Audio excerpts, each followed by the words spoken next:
কৃষ্ণ হরে হরে।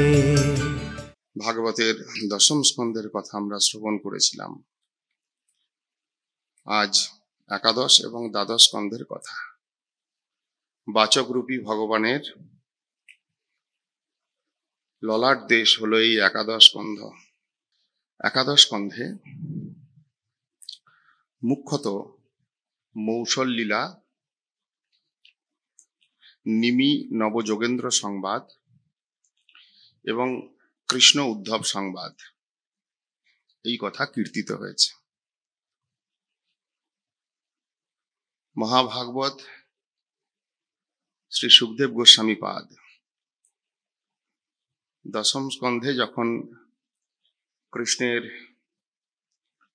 সম্পূর্ণ ভৌম লীলার কথা কীর্তন করলেন, ক্রমে সেই লীলার অন্তিম ভাগে যদুকুলের সংহার লীলা প্রসঙ্গে মৌসল লীলা কথা আনয়ন করলেন।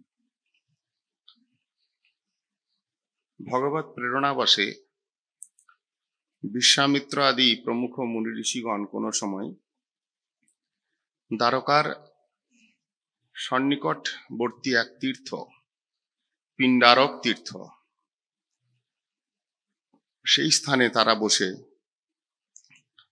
ভগবানের আরাধনা কল্পে ধ্যানমগ্ন ছিলেন।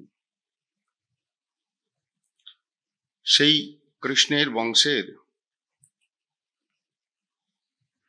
বংশধরগণ শাম্ব এবং অন্যান্য রাজকুমারগণ মিলিত হয়ে সেই মুনিগণের সঙ্গে উপহাস করবার অভিপ্রায়ে শাম্ব, যে কিনা রাজকুমার, একটা কৃত্রিম ভাবে তার গর্ভ রচনা করে, অর্থাৎ পেটের মধ্যে কাপড় আদি দিয়ে যেন কোনো মহিলা গর্ভবতী হলে যেমন দেখতে হয়, সেই রকম কৃত্রিম ভাবে গর্ভ রচনা করে নারী রূপে সাজিয়ে তাকে সেই মুনিগণের কাছে নিয়ে গিয়ে উপস্থাপিত করলেন এবং বললেন যে, হে মুনিবর, আপনারা তো ত্রিকালজ্ঞ, আপনারা তো অন্তর্দৃষ্টি সম্পন্ন, অতএব আপনারা বলুন, এই যে মহিলা আমাদের বংশের গর্ভবতী, এনার গর্ভেতে কি সন্তান আছে, পুত্র না কন্যা? প্রকৃতপক্ষে ঋষিগণকে কৌতুক বশে উপহাস করবার জন্য এই সমস্ত ব্যঙ্গ উক্তির দ্বারা তাকে বললেন। কৃষ্ণের বংশধর দেখে তারা খুব সম্মানের সঙ্গে, যত্নের সঙ্গে যখন ধ্যানমগ্ন হলেন, দেখতে পেলেন এরা সকলেই উপহাস করবার জন্য এখানে এসেছে। ভগবান, যিনি নিজে গো ব্রাহ্মণ্য হিতায়চ, যিনি নিজে সাধুগণের মহিমাকে বিস্তার করার জন্য নিজ বক্ষ মধ্যে সেই ভৃগুমুনির দেওয়া পদাঘাতটাকে পর্যন্ত ধারণ করে শ্রীবৎস লাঞ্ছন নাম নিয়েছেন, সাধুগণকে যিনি এতটাই সমাদর করেন যে দুর্বাসা মুনি যখন সেই ভগবানের কাছে উপনীত হয়েছিলেন তার সুদর্শন চক্রের হাত থেকে নিষ্কৃতি পাওয়ার জন্য, তিনি সাধুগণের মহিমা বিস্তার করবার জন্য বলেছিলেন অহম ভক্ত পরাধীন, যিনি নিজে সর্বতন্ত্র স্বতন্ত্র সরাট পুরুষ হয়েও নন্দ যশোদার সেবায় প্রমুগ্ধ হয়ে তাদের কাছে বাল্য লীলা রস আস্বাদন করাবার জন্য অদ্ভুত অদ্ভুত মনোহর বাল্য লীলাদি করে সেই ভক্তের মহিমাকে জগতে বিস্তার করেছেন, সেই কৃষ্ণের বংশধরগণ সাধুর কাছে এসেছে উপহাস করতে। এটা ভেবে তারা বড় দুঃখী হলেন, ক্রোধিত হলেন, এই ভেবে যে কৃষ্ণ কোথায় সাধুর মহিমা বিস্তারকারী, আর তার বংশধরগণ যারা এসছেন তারা সাধুকে উপহাসকারী, এদের দ্বারা জগতে কি মঙ্গল প্রসবিত হবে। এইভাবে ক্রোধিত হয়ে অভিশাপ দিলেন যে তোমরা যেভাবে এসেছো, তোমরা আমাদের কাছে জানতে এসছো এই গর্ভের মধ্যে কি আছে, এই গর্ভের মধ্যে তোমাদের কুলনাশক সেই মৌসল আছে। যেমনই অভিশাপ দিলেন, সেই সমস্ত বালকগণ, রাজকুমারগণ সাধুগণের ভাব দেখে ভীত হয়ে তৎক্ষণাৎ সেই কৃত্রিম গর্ভকে যখন প্রকাশ করলেন, দেখলেন সত্য সত্যই সেখানে একটা মুষল লৌহ দণ্ড কুলনাসন সেই মুষল তখন দেখতে পেলেন। সেইখান থেকে তারা ভীত হয়ে তৎক্ষণাৎ রাজপ্রাসাদে ফিরে আসলেন, সব কথা কৃষ্ণকে জানালেন। কৃষ্ণ সেই উগ্রসেন, রাজা উগ্রসেনের দ্বারা তিনি আদেশ দিলেন যে এই কুলনাসন মুষলটিকে সমুদ্র তীরবর্তী স্থানে গিয়ে একে একদম ঘষে একে সমুদ্রের জলে ফেলে দেওয়া হোক, যাতে এই মুষলটি না থাকে, যার দ্বারা কুল নাশন হবে তাকেই বিনাশ করা হোক। ঠিক যেমন করে কথার প্রারম্ভে আমরা শুনেছিলাম কংস নিজের মৃত্যুকে বাঁচাবার জন্য দেবকীকে বধ করতে উদ্যত হয়েছিলেন, সেরকম উগ্রসেনও তাদেরকে আদেশ দিলেন এই মুষলকে বিনাশ করো, যাতে এই মুষল থেকে আমাদের কুল নাশ না হয়। প্রচেষ্টা করলেন, মুষলকে সমুদ্র তীরবর্তী স্থানে গিয়ে ঘষে ঘষে নষ্ট করে তাকে সমুদ্রের জলে ফেলে দেওয়া হলো, এবং অন্তিমে যে ছোট্ট টুকরাটি বেঁচে ছিল সেটিকেও জলের মধ্যে ফেলে দেওয়া হলো।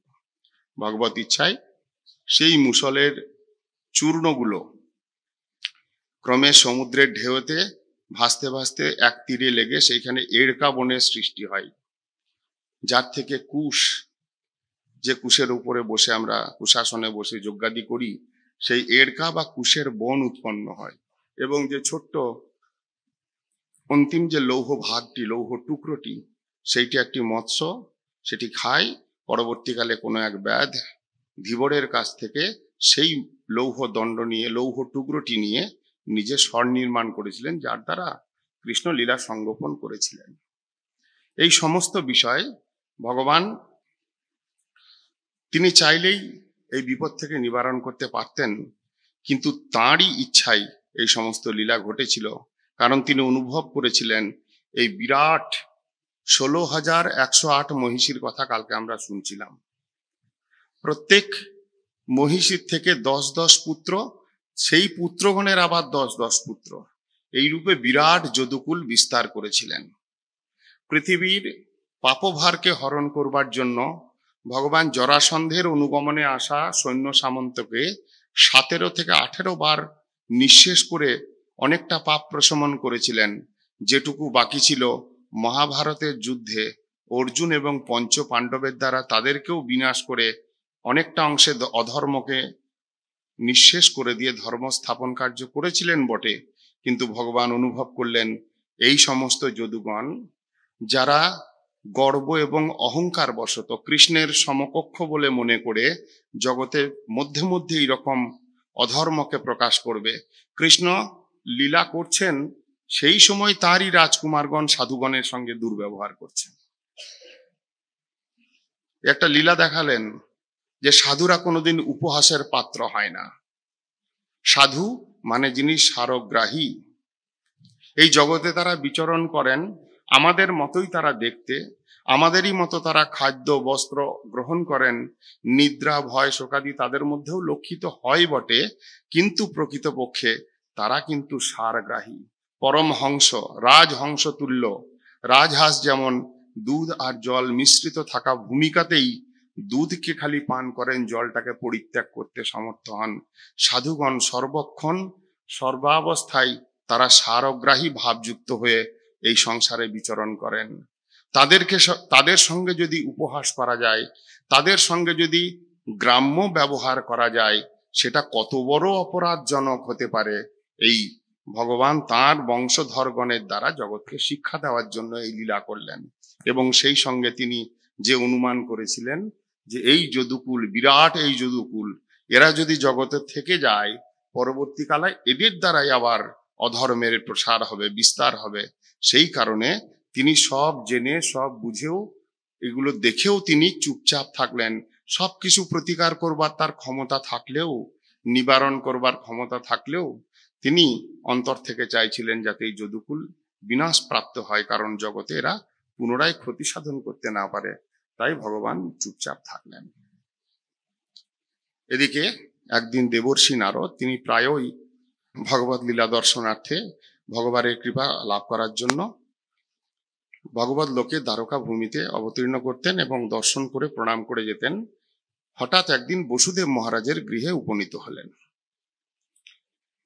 বসুদেব মহারাজ দেবর্ষি নারদকে পেয়ে তাকে সাধু জ্ঞানে, গুরু জ্ঞানে সম্মান করে পাদ্য অর্ঘ্যের দ্বারা তার আরাধনা করে তার চরণ প্রান্তে বসে একটি প্রশ্ন করলেন। সাধু সঙ্গের এইটাই নিয়ম। আমরা শ্রীমদ্ ভাগবতে সর্বত্র সেই প্রথম থেকে, যখন থেকে ব্যাস নারদ সংবাদ শুরু হয়েছে, সেইখান থেকে দেখেছি যে সাধু যদি প্রাপ্ত হই কোনো জীব, তাহলে সাধুর কাছে নিজের আত্মমঙ্গল বিষয়ে প্রশ্ন করা উচিত। সাধুর কাছ থেকে জ্ঞান অর্জন করা উচিত, যে জ্ঞানের দ্বারা আমাদের মায়ারূপী অন্ধকার থেকে আমরা বেরোতে পারি।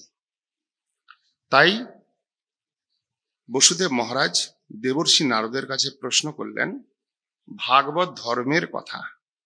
ভাগবত ধর্ম কি?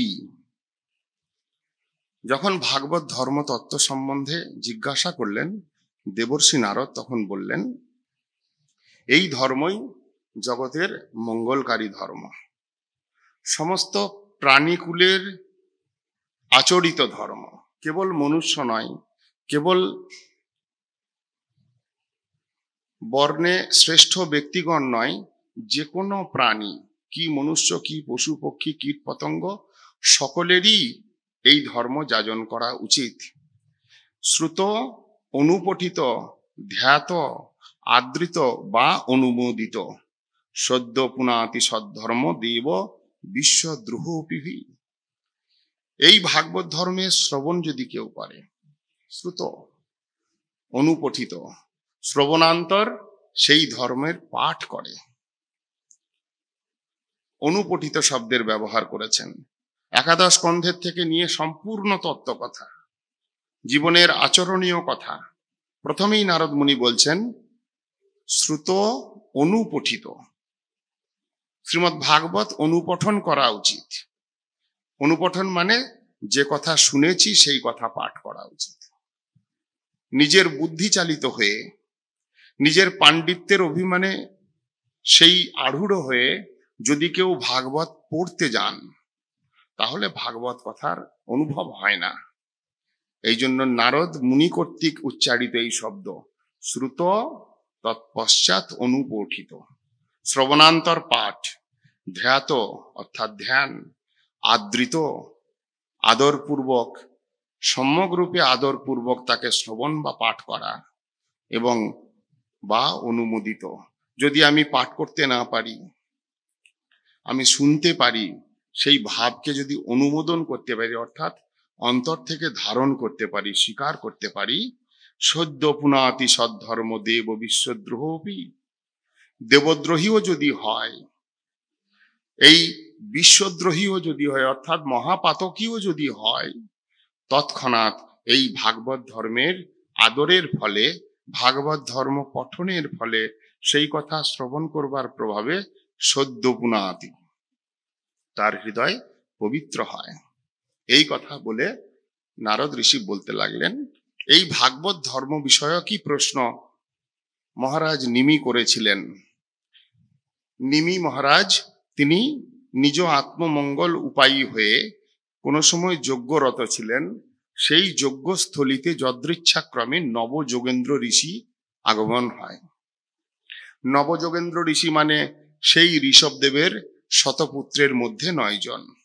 আমরা যখন পঞ্চম স্কন্ধের কথা শ্রবণ করছিলাম, তখন ভরত মহারাজ, যিনি বড় পুত্র, জ্যেষ্ঠ পুত্র, যার নামানুসারে এই দেশের নাম, এবং যিনি ওই হরিণ শিশু জন্ম লাভ করেছিলেন, পরবর্তীতে ভগবানের পাদপদ্ম লাভ করেছিলেন, সেই ভরত মহারাজের পরের 9 জন ভাই, এরা সকলেই ঊর্ধ্বরেতা, এরা সকলেই শাস্ত্রজ্ঞ, এরা ব্রহ্ম বিশারদ ছিলেন। তাই এদেরকে একসঙ্গে বলা হতো নবযোগেন্দ্র ঋষি। এই নবযোগেন্দ্র ঋষি ভগবত ইচ্ছায় সেই নিমি মহারাজের যজ্ঞস্থলিতে যখন উপনীত হয়েছিলেন, নিমি মহারাজ তাদেরকে সৎকার করে, তাদেরকে আসনে উপবেশন করিয়ে, তাদের মহিমা কীর্তন করতে করতে এই ধরনেরই ভাগবত ধর্ম সম্বন্ধে বেশ কয়েকটি প্রশ্ন করেছিলেন। সেই কথা নারদ ঋষি বলতে লাগলেন। যখন নবযোগেন্দ্র ঋষিকে প্রাপ্ত হলেন নিমি মহারাজ, তাদের মহিমা বলতে গিয়ে বললেন দুর্লভ মানুষ দেহ দেহিনাম ক্ষণভঙ্গুর তত্রাপি দুর্লভম মন্যে বৈকুণ্ঠ প্রিয় দর্শনম। এই মানব শরীরটা বড় দুর্লভ, এটা শাস্ত্রে বহু স্থানে কীর্তন করা হয়েছে। পুরাণ আদিতে, গীতাতে, শ্রীমদ্ ভাগবতে, মহাভারত আদি গ্রন্থের মধ্যে পুনঃ পুনঃ কীর্তিত হয়েছে যে এই মানব শরীরটা বড় দুর্লভ। 84 লক্ষ জনি করিয়া ভ্রমণ, তবে তো পায় জীব মনুষ্য জনম। জলজা নবলক্ষানি লক্ষ বিংশতি স্থাবরা, কৃময় রুদ্র সংখ্যকা দশলক্ষণ পক্ষিণ, 30 লক্ষানি পশব চতুর্লক্ষানি মানবা। এই 84 লক্ষ জনি পরিভ্রমণ করলে তবে গিয়ে জীব মনুষ্য জন্ম লাভ করে। এই দুর্লভ মানুষ দেহ দেহিনাম ক্ষণভঙ্গুর। প্রহ্লাদ মহারাজ বলেছিলেন অসুর বালকগণকে লক্ষ্য করে, অধ্রুবম অনিত্যম অপি অর্থদম। এই দুর্লভ মানব শরীরটা অনিত্য, অধ্রুব, আজকে আছে কালকে থাকবে না। কমল দলজল জীবন টলমল। যেরকম কমল পত্রের উপরে জলবিন্দু থাকলে টলমল করতে করতে এখনই আছে তখনই পড়ে যায়, মানবের জীবনটাও ঠিক সেই রকম। সেই জন্য বলছেন দুর্লভ মানুষ দেহ। এই মানব দেহটা দুর্লভ, তার মধ্যে দেহিনাম ক্ষণভঙ্গুর, এখনই আছে তখনই শেষ হয়ে যাবে। অনিত্য, অধ্রুব, কোনো গ্যারেন্টি নেই এ কতদিন আমার সঙ্গে থাকবে বা না থাকবে। এই রকম দুর্লভ শরীর লাভ করে যদি তার মধ্যেও কিছু দুর্লভ বস্তু থেকে থাকে, তত্রাপি দুর্লভ মন্যে বৈকুণ্ঠ প্রিয় দর্শনম। সেই বৈকুণ্ঠপতি ভগবান, সেই সর্বারাধ্য ভগবানের যদি প্রিয় ভক্তগণ এই সংসারে বিচরণ করেন, তাদের দর্শন পাওয়াটা মনুষ্য জনি লাভ করার থেকে আরো বেশি দুর্লভ। দুর্লভম মানব দেহ দেহিনাম ক্ষণভঙ্গুর, তত্রাপি দুর্লভ মন্যে বৈকুণ্ঠ প্রিয় দর্শনম। অতএব এই শুদ্ধ ভক্তের দর্শন লাভ, শুদ্ধ ভক্তের সঙ্গ লাভ দুর্লভ মানব দেহ প্রাপ্ত করার থেকেও আরো দুর্লভ। যদি এইরকম ভক্ত সঙ্গ পাওয়া যায় অথচ সেই ভক্ত সঙ্গের সমাদর জীব না করতে পারে, সেটাই দুর্ভাগ্যের পরিচয়। এই চিন্তন করে নিমি মহারাজ তিনি সেই মুনিগণের কাছে প্রশ্ন করলেন, অত আত্যন্তিকং ক্ষেমং পৃচ্ছামো ভগবত অনঘ। নিজের আত্যন্তিক মঙ্গল লাভ করবার জন্য সেই নিমি মহারাজ প্রশ্ন করলেন। কি প্রশ্ন? সংসারে অস্মিন ক্ষণার্ধপি সৎসঙ্গ সেবধীর নিরাম। যদি অর্ধ ক্ষণকালও জীবনে মহাভাগবতের সঙ্গ লাভ হয় তাহলে জীবের পরম মঙ্গল হবে, এই জেনে তিনি প্রশ্ন করলেন, ধর্মান ভাগবতান ব্রুত যদি ন শ্রুতয়ে ক্ষমা। হে মহাভাগবতগণ, হে ঋষিগণ, হে মুনিগণ, আপনারা আমাকে ভাগবত ধর্ম কি তা বর্ণন করুন। এই প্রশ্ন শুনে নবযোগেন্দ্র ঋষির মধ্যে অন্যতম কবি ঋষি বলতে লাগলেন, হে রাজন, যদি কেউ ভগবান হরির আরাধনা করে সেইটাই তার আরাধনার মধ্যে, সমস্ত আরাধনার মধ্যে শ্রেষ্ঠ আরাধনা। যে কথা শ্রীমদ্ ভাগবতের প্রথম প্রশ্ন, জীবের ঐকান্তিক শ্রেয় কিসে হয়, সেই প্রশ্নের উত্তরে সুত গোস্বামী পাদ বলেছিলেন সবই পুংসং পরধর্ম। সেই কথাই বলতে গিয়ে বললেন সেই ভক্তিটা কিভাবে হয়, কিভাবে করা উচিত, তার প্রসেসটা কি। বলছেন, কায়েন বাচা মনস ইন্দ্রিয়ের বা বুদ্ধাত্মনা বা অনুসৃত স্বভাবাৎ করতি যদ যদ সকলং পরস্মৈ নারায়ণইতি সমর্পয়েত তৎ। কায়েন বাচা মনস ইন্দ্রিয়ে বা, আমাদের কাছে কায় আছে অর্থাৎ শরীর আছে, মন আছে, বাক্য আছে এবং ইন্দ্রিয় সমূহ আছে। এইগুলো দিয়ে স্থূল শরীর এবং সূক্ষ্ম শরীর, মন বুদ্ধি অহংকার, তার সঙ্গে ইন্দ্রিয় সকল, এইগুলো দিয়ে যদি কেউ ভগবানকে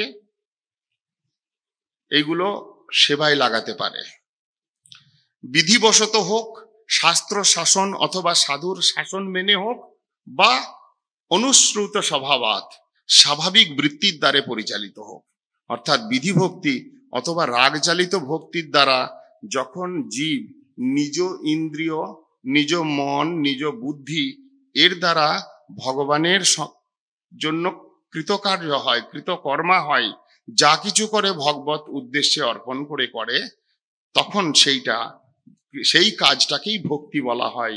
এই রকম যখন জীব ভক্তি করতে শুরু করে, তখনই সমস্ত আরাধনার মধ্যে শ্রেষ্ঠ আরাধনা সেইটাই, এবং সেই ধর্মটাকেই ভাগবত ধর্ম কবিমুনি বললেন। পরে বলছেন, ভয়ং দ্বিতীয় অভিনিবেশত স্যাৎ ঈষাদ অপেতস্য বিপর্যয় অস্মৃতি তন্মায়াত বুধা ভেজে তম ভক্তৈকৈশম গুরুদেবতাত্মা। ভয়ং দ্বিতীয় অভিনিবেশত স্যাৎ, এই হরি বিনা, এই ভগবত তত্ত্ব বিনা আর একটি তত্ত্ব আছে, তার নাম মায়া, যাকে শাস্ত্রীয় ভাষায় দ্বিতীয় বস্তু বলা হয়। ভগবান হলেন একম অদ্বিতীয়ম, অদ্বয় জ্ঞান তত্ত্ব তিনি। যদি তাকে বাদ দিয়ে কিছু থেকে থাকে, যেরকম ভগবান ব্রহ্মাকে বলেছিলেন, ঋতেই অর্থম যৎ প্রতীয়েত ন প্রতীয়েত চ আত্মনি। আমার বাইরে যদি কিছু থাকে, অথবা এমন একটা তত্ত্ব যার মধ্যে আমি নেই, সেই রকম একটা তত্ত্বের নাম হলো মায়া। যদিও সূক্ষ্ম বিচারে মায়াও ভগবানের অধীন, মায়াও ভগবানের শক্তি, কিন্তু কৃষ্ণ সূর্য সম, মায়া হয় অন্ধকার, যাহা কৃষ্ণ তাহার নাহি মায়ার অধিকার। ঠিক সেই রকমই ভগবান বলছেন, কবি ঋষি বলছেন, দ্বিতীয় বস্তু ভগবান ছাড়া কোনো ইতর বস্তু, তার মধ্যে যদি চিত্তটা অভিনিবিষ্ট হয়, এবং সেই চিত্তের অভিনিবেশ ফলে বিপর্যয় অস্মৃতি, আমরা নিজেদের স্বরূপকে ভুলে গিয়ে অবিদ্যাগ্রস্ত হয়ে, মায়াগ্রস্ত হয়ে নিরন্তর ভয়ে সঞ্চার হয়। যতক্ষণ দ্বিতীয় বস্তুতে অভিনিবেশ হয় না, ততক্ষণ জীবের কোনো ভয় নেই, কারণ তো সে ভগবানের দ্বারা রক্ষিত, ভগবানের দ্বারা প্রতিপালিত। তয়াভিগুপ্তা বিচরন্তি নির্ভয়া, মায়ার থেকে মুক্ত হলে, ভগবানের দ্বারা পালিত হলে তিনি নির্ভয়ে এই সংসারে বিচরণ করতে পারেন। কিন্তু যদি দ্বিতীয় বস্তুতে চিত্তটা অভিনিবেশ হয়ে থাকে, ততক্ষণ পর্যন্তই ভয়, ততক্ষণ পর্যন্তই ভয় যতক্ষণ আমি আমার স্বরূপকে ভুলে বসে আছি। আমি কে, এইটা ভুলেছি। ভাগবত ধর্ম কি, সেই প্রশ্নের উত্তর বলতে গিয়ে কবি ঋষি এই কথা বললেন। বিপর্যয় অস্মৃতি, নিজের স্বরূপ বিস্মৃতি প্রভাবে অন্য একটা স্বরূপ লাভ করে যখন মায়াতে চিত্তটা আবদ্ধ হয়, অভিনিবিষ্ট হয়, তখন জীবের ভয়, তখন জীবের শোক, তখন জীবের মোহ, তখনই জীবের এই সংসারাসক্তি ভাব জন্মায়। এই অবস্থার থেকে মুক্ত হতে যদি চাও, তাহলে ভাগবত ধর্মের যাজন করো। সেটা কি রকম? তন্মায়া তো বুধা ভিজত্তং, সেই ভজন করতে হবে কিভাবে? ভক্তৈকেশম গুরুদেবতাত্মা, সেই ভগবানের প্রিয় তত্ত্ব, ভগবানের প্রতিনিধি রূপে, ভগবানের করুণা ঘন মূর্ত বিগ্রহ রূপে এই জগতে গুরুদেবের প্রকাশ, সেই গুরুদেবকে আত্মা রূপে, দেবতা রূপে যদি কেউ নিজ হৃদয়ে ধারণ করে, আত্মা রূপে মানে প্রিয় স্বরূপে। আমাদের সবচেয়ে প্রিয় কে আমরা নিজেরাও জানি না, কিন্তু যখন বিপদ উপস্থিত হয় তখন বোঝা যায় প্রিয়টাকে। আমরা ভাবি আমার প্রিয় হচ্ছে আমার স্ত্রী, আমার পুত্র কন্যা, আমার ধন দৌলত সম্পত্তি, কিন্তু যখন মহান বিপত্তি উপস্থিত হবে, সবকিছু ছেড়ে জীব নিজেকেই বাঁচাবার জন্য ব্যস্ত হয়ে যাবে। অর্থাৎ নিজেই হলাম আমি প্রিয়। এই জন্য এই শব্দের ব্যবহার ভাগবতে গুরু দেবতাত্মা। গুরুদেব তিনি দেবতা, অর্থাৎ ঈশ্বর, ঈশ্বর অভিন্ন তত্ত্ব।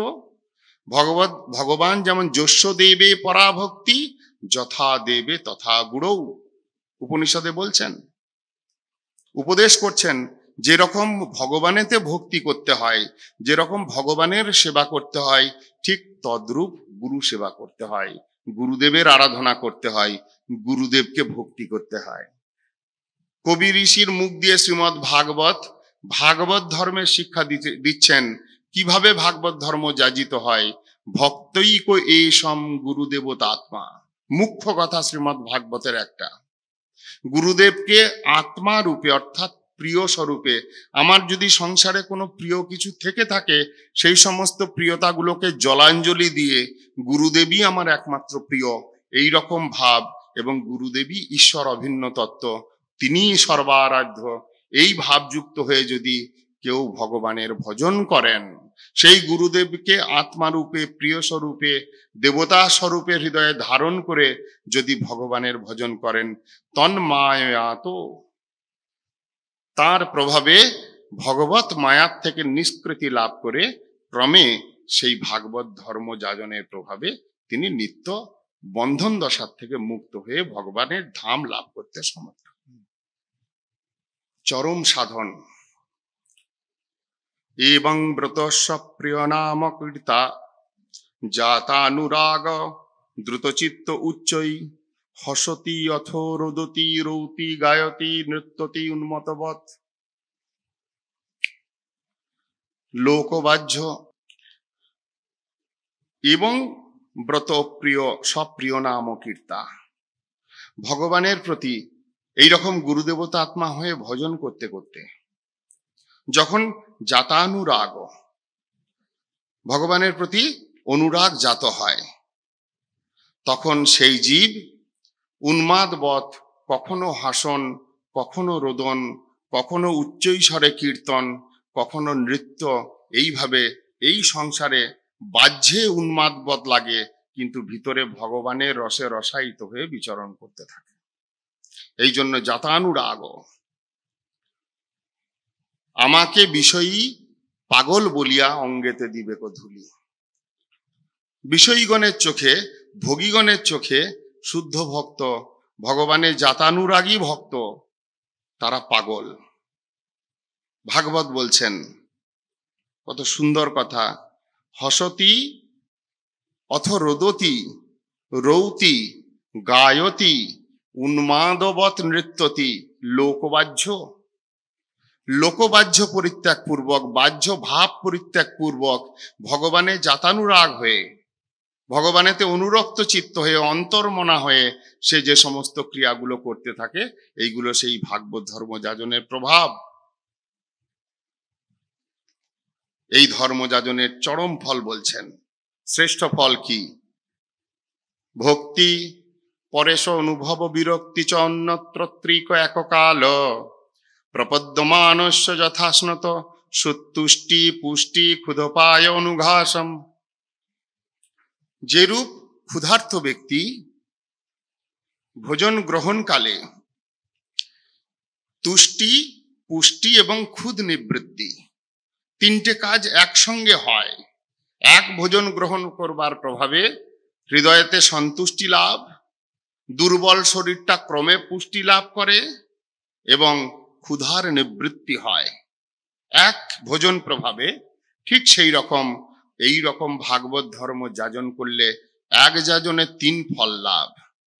প্রেম লক্ষণা ভক্তি তার মধ্যে লক্ষিত হয় বা অনুভূত হয়, এবং পরেশ অনুভব, ভগবত তত্ত্ব সম্বন্ধে হৃদয়ে স্ফূর্তি লাভ হয়, অনুভূত হয়, ভগবত তত্ত্বের কৃপা অনুভূত হয়, ভগবত ভক্তের সঙ্গ সুখ অনুভূত হয়, ভগবানের কথা রস হৃদয়টাকে দ্রবীভূত করে, সেইটা অনুভূত হয়। এই জন্য ভক্তি পরেশ অনুভব। প্রেম লক্ষণা ভক্তি, সেই শ্রবণ কীর্তনমূলা ভক্তি যাজন করতে করতে সাধনকালে একটা আনন্দ, একটু সাধনে উন্নতি দশা লাভ করলে পরেশ অনুভব, ভগবত বিষয় তত্ত্ব সম্বন্ধে বিশেষ অনুভূতি লাভ, সেই সঙ্গে সঙ্গে বিরক্তি চ অন্যত্র, অর্থাৎ সাংসারিক বিষয়ে স্বাভাবিকভাবে বিরক্তি এসে যায়। জোর করে বিরক্তি আনতে হয় না, জোর করে বৈরাগ্য আনতে হয় না, চিত্তটা অটোমেটিক্যালি ভগবত সাম্মুখ্য দশা কারণে সাংসারিক বিষয়তে বিমুখতা লাভ করে। এইটা হলো ভাগবত ধর্মযাজনের চরম ফল।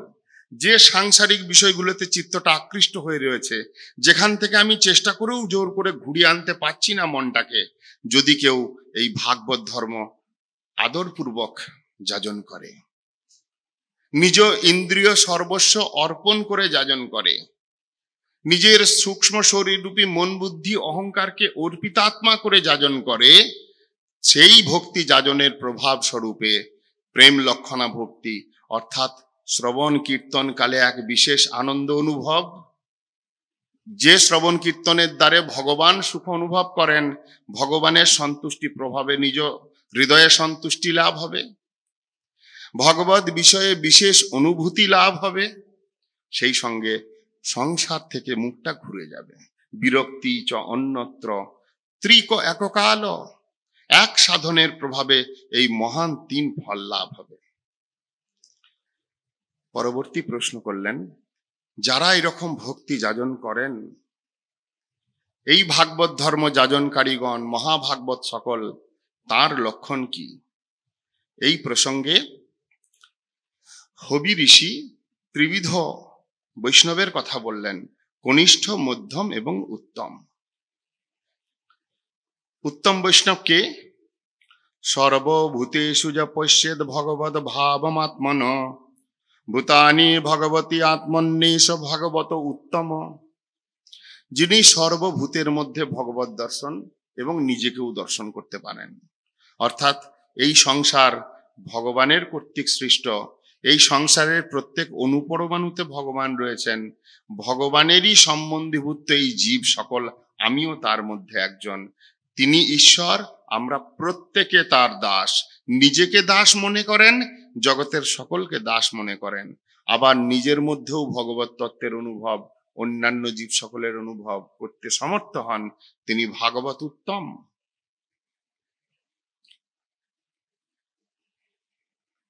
মহাপ্রভু কুলিন গ্রামবাসী ভক্তবৃন্দকে লক্ষ্য করে এই তিন বৈষ্ণবের পরিচয় দিয়েছেন। ভাগবতে বললেন সর্বভূত অন্তর্যামিত্ব দর্শনকে ভাগবত উত্তম বলছে, আর মহাপ্রভু বলছেন যাহার দর্শনে মুখে আইসে কৃষ্ণ নাম, তাহারে জানিহ তুমি বৈষ্ণব প্রধান। যাকে দর্শন করা মাত্র হৃদয়টা ভগবত স্মৃতি জাগরিত হয়, ভক্তি করতে কিছুটা হলেও ইচ্ছে হয়, অথবা মুখের থেকে ভগবানের নামটা বেরিয়ে আসে, তিনি হলেন ভাগবত উত্তম। উত্তম ভাগবত।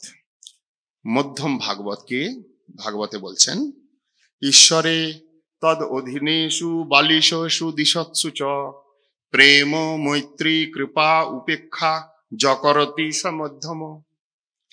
ঈশ্বরের সাথে প্রেম সম্বন্ধ, ঈশ্বর ভক্তের সাথে মৈত্রী সম্বন্ধ, যারা তত্ত্ব অজ্ঞ তাদেরকে কৃপা, এবং যারা বিরুদ্ধাচরণকারী, হরি এবং হরি ভক্তের বিরুদ্ধাচরণ করেন, তাদেরকে উপেক্ষা করেন, তাদের দিকে দৃষ্টিপাত করেন না, তাদের বিষয়ে মৌনব্রত অবলম্বন করেন। এই রকম যকরতি সমধ্যম, এইরকম যার আচরণ, তিনি মধ্যম অধিকারীর বৈষ্ণব। মহাপ্রভু বললেন কৃষ্ণ নাম নিরন্তর যাহার বদনে, সেই তো বৈষ্ণব শ্রেষ্ঠ, ভজ তাঁর চরণে। এইরকম বৈষ্ণবের সঙ্গ করা উচিত। এইরকম প্রথম যিনি বৈষ্ণব, তার তো আরাধনা করা উচিত, তার পূজা করা উচিত, ভগবত জ্ঞানে, অভিন্ন ভগবত জ্ঞানে তাকে সেবা করা উচিত। কিন্তু মধ্যম অধিকারী বৈষ্ণবের নিরন্তর সঙ্গ করা উচিত।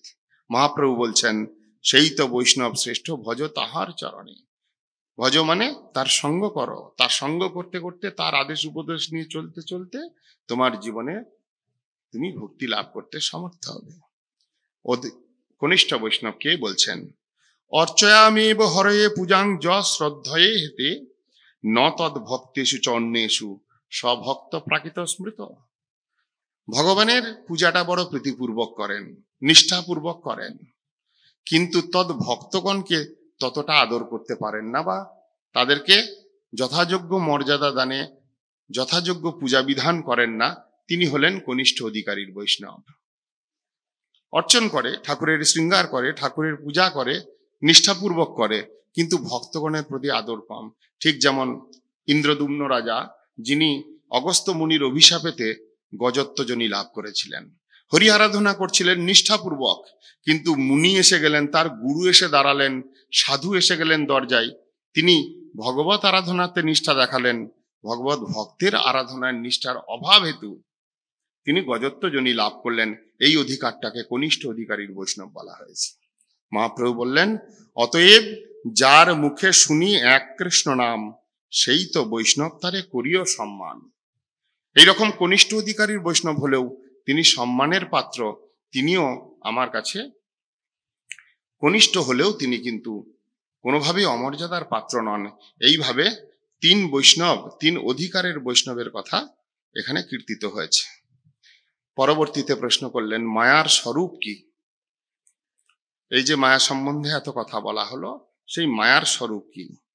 তখন তার উত্তরে অন্তরিক্ষ ঋষি বলেছিলেন, সেই মায়ার স্বরূপ বা কার্য, যিনি ভগবানের বহিরঙ্গা শক্তি, যিনি ভগবানের সৃষ্ট জীব সমূহকে, যারা ভোগ বুদ্ধি সম্পন্ন হয়ে ইহ জগতে সৃষ্টি হলেন, তাদেরকে ভোগায়তন শরীর এবং এই ভোগায়তন স্বরূপ ব্রহ্মাণ্ড ভগবানের কৃপায় নির্মাণ করে এখানে বেঁধে রেখেছেন, তিনি হলেন মায়া।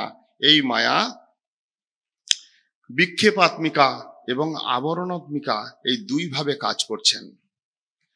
স্বরূপত জীব ভগবত দাস, ভগবত অংশ, কিন্তু যখনই ভোগ বুদ্ধি বশত তার স্বতন্ত্রতার প্রকাশ, তখন ভগবত ইচ্ছায় সেই মায়া দেবী, তিনি আবরণাত্মিকা মায়া, এই জীবকে আবরণ করে, তার স্বরূপকে আবরণ করে এবং নিজ প্রকটিত মায়িক বস্তু সমূহের দ্বারা তার চিত্তকে বিক্ষিপ্ত করে এই সংসারের মধ্যে বেঁধে রাখেন, তিনি হলেন সেই মায়া।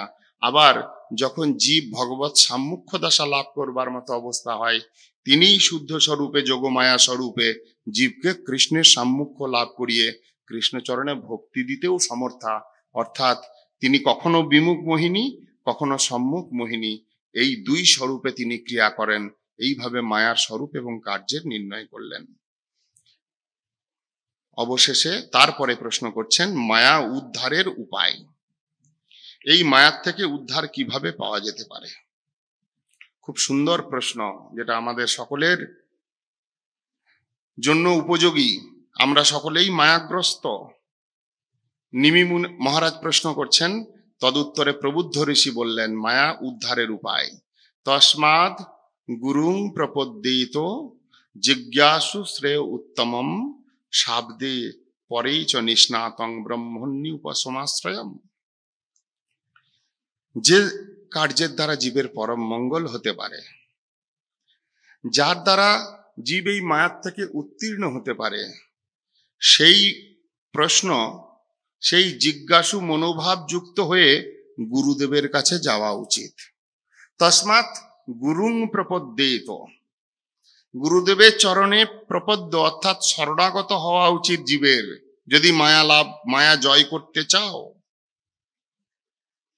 জিজ্ঞাসু মনোভাব যুক্ত হয়ে, আমি কে, এই সংসারে কেন আমার এত দুঃখ, আমি সুখের জন্য এত প্রয়াস করবার পরেও পরিণামে কেন দুঃখ পাই, এর থেকে উত্তীর্ণ হওয়ার রাস্তা কি? ঠিক যেমনটি প্রশ্ন করেছিলেন সনাতন গোস্বামীপাদ মহাপ্রভুকে সামনে পেয়ে, কে আমি, কেনে মরে যারে তাপত্রয়,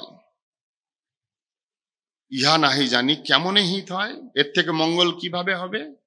ঠিক এই রকম জিজ্ঞাসু আত্মা হয়ে আমার হৃদয়ের মধ্যে যদি জিজ্ঞাসার উদয় হয়, নিজের মঙ্গল লাভ করবার বিষয়ে জিজ্ঞাসার উদয় হয়, সেই অবস্থায় তস্মাৎ গুরুং প্রপদ্যেত, যাও সদ্গুরুর চরণে গিয়ে নিজেকে সমর্পণ করো, প্রপন্ন হও, তার চরণে প্রণত হও। এবং প্রসঙ্গক্রমে গুরুর লক্ষণও বলে দিলেন। কোন গুরু? সদ্গুরু।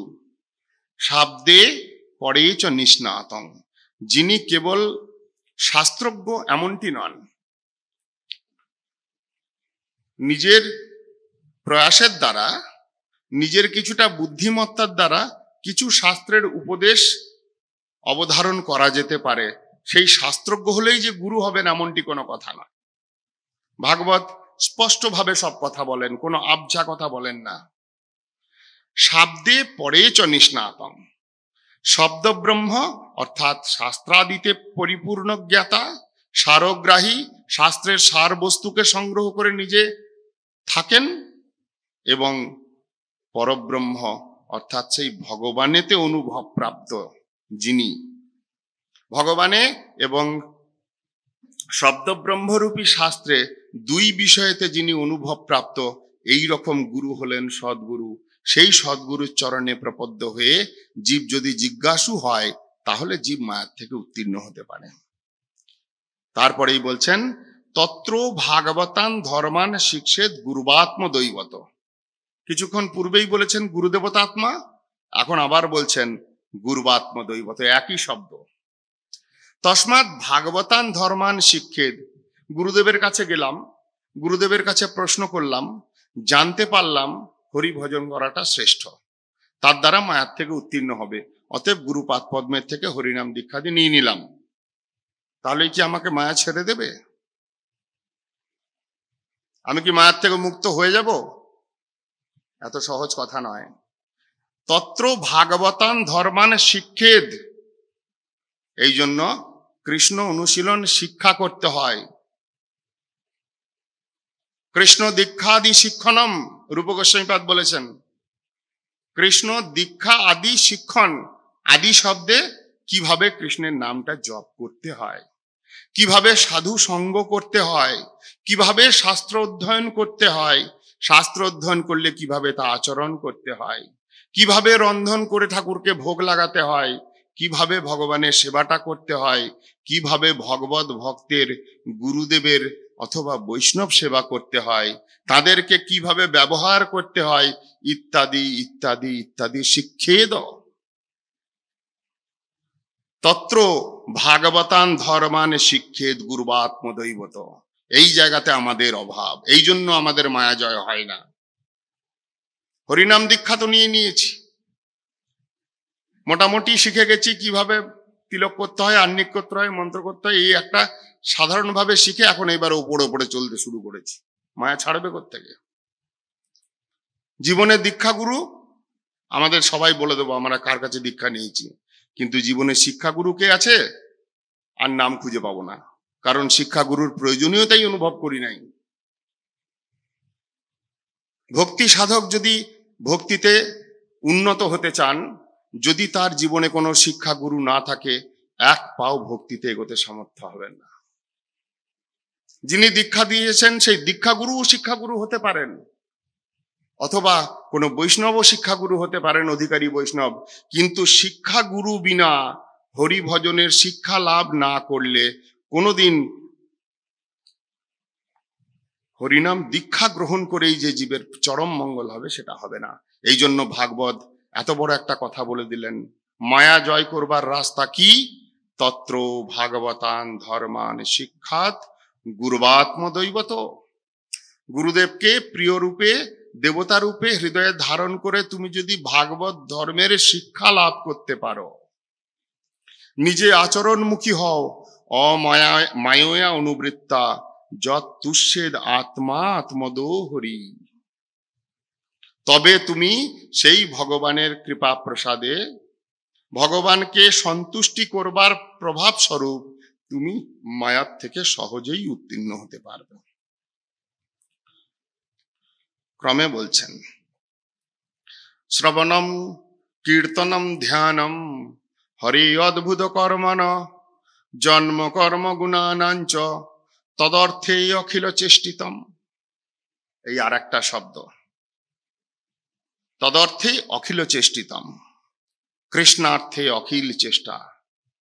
সংসারের জন্য আমরা কত চেষ্টা করি। ভেবেছিলাম স্ত্রী পুত্র পরিবার নিয়ে সুখে সংসার করব, যেদিন থেকে শুরু করেছি সেদিন থেকে ভেবেই যাচ্ছি সুখ পাবো, সুখের আর দেখা নাই। যেমন আমাদের আজকালকার রাজনীতিতে বলে আচ্ছা দিন আয়েঙ্গে, কব আয়েঙ্গে, ওই দিনের আর খবর নেই।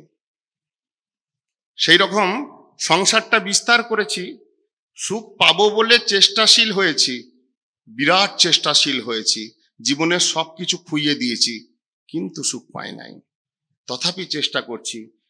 ঠিক তার বিপরীতে যদি ভক্তি পেতে চাই, যদি ভগবানকে সন্তুষ্ট করতে চাই, আর একটা শব্দ ভাগবতের আমাদের আচরণীয়, তদর্থে অখিল চেষ্টিতম।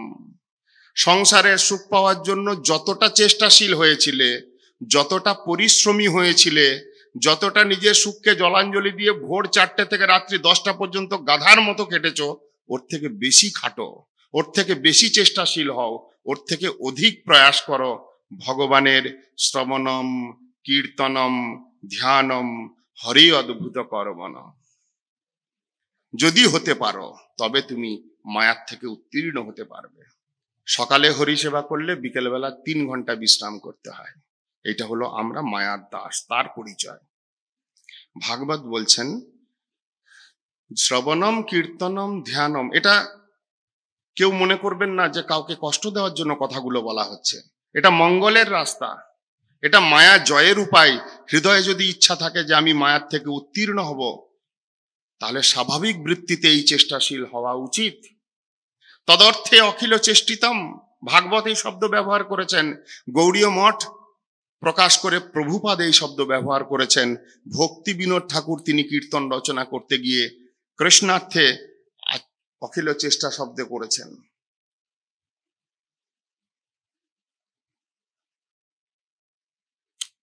অবশেষে বললেন পরস্পর অনুকথনং পাবনং ভগবত যশো মিথরতি মিথ তুষ্টি নিবৃত্তি মিথ আত্মা। কি সুন্দরভাবে আমাদেরকে উপদেশগুলো দিচ্ছেন মায়া জয়ের উপায়। আমরা সংসারে প্রয়াসী, আমরা যেন কৃষ্ণের জন্য প্রয়াসী হই। আমরা সংসারে অনেক শিক্ষা লাভ করবার চেষ্টা করি, আমরা যেন ভাগবত ধর্ম শিক্ষা করি। এখন বলছেন আর একটি স্বভাব আমাদের, আমরা একের সঙ্গে অপরের দেখা হলে এমনি স্বাভাবিকভাবে বড়বড় করতে থাকি। কত সংসারের কথা, কত দেশ দুনিয়ার কথা, কত জগৎ মঙ্গল করবার প্রয়াস, রাজনীতির কথা, সমাজনীতির কথা, অর্থনীতির কথা, সংসারের কথা বলতে বলতে আমরা সময় অতিবাহিত করি, মায়াতে আরো বন্ধন দশাগ্রস্ত হই। সেই উপায়, কথা বলতে ভালোবাসো, একে অপরের সঙ্গে গল্প করতে ভালোবাসো, আচ্ছা সেই ভালোবাসাটা থাক, কিন্তু কথাটার পরিবর্তন করো। পরস্পর অনুকথনং পাবনং ভগবত যশ। ওই সংসারের কথা, সমাজনীতি, অর্থনীতি, দেশনীতির কথাটাকে স্তব্ধ করে যদি একজনের সঙ্গে আর একজনের যদি দেখা হয়, সেই দুইজনের মধ্যে যদি ভগবত ভক্তি লাভের ইচ্ছা থাকে, যদি চাও মায়াকে জয় করতে, তাহলে সেই সমস্ত ত্যাজগ্রাম্য কথা সকলং বিফলম, সেইগুলোকে পরিত্যাগ করে পরস্পর অনুকথনং পাবনং ভগবত যশ। সেই ভগবানের অপ্রাকৃত যশ, অপ্রাকৃত রূপের কথা, তার গুণের কথা, তার লীলার কথা, পরস্পর অনুকথনম।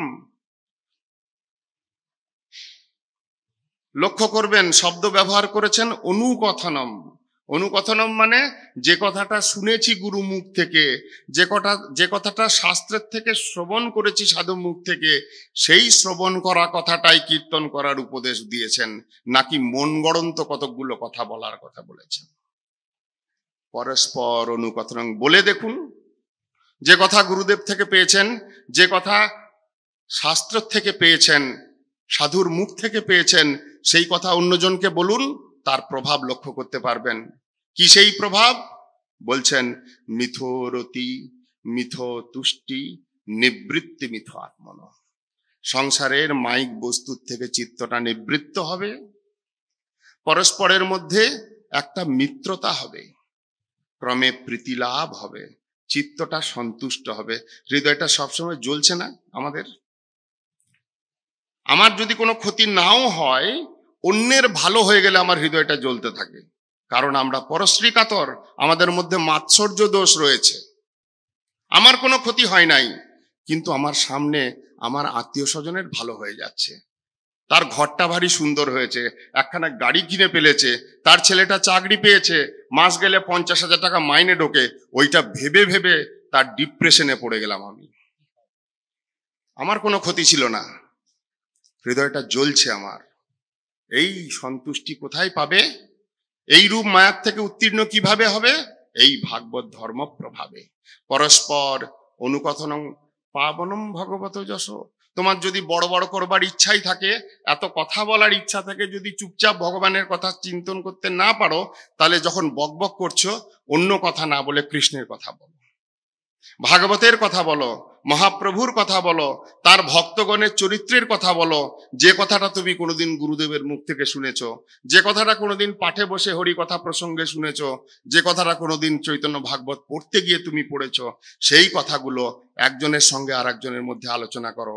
মিথো রতি মিথো তুষ্টি নিবৃত্তি মিথো আত্মন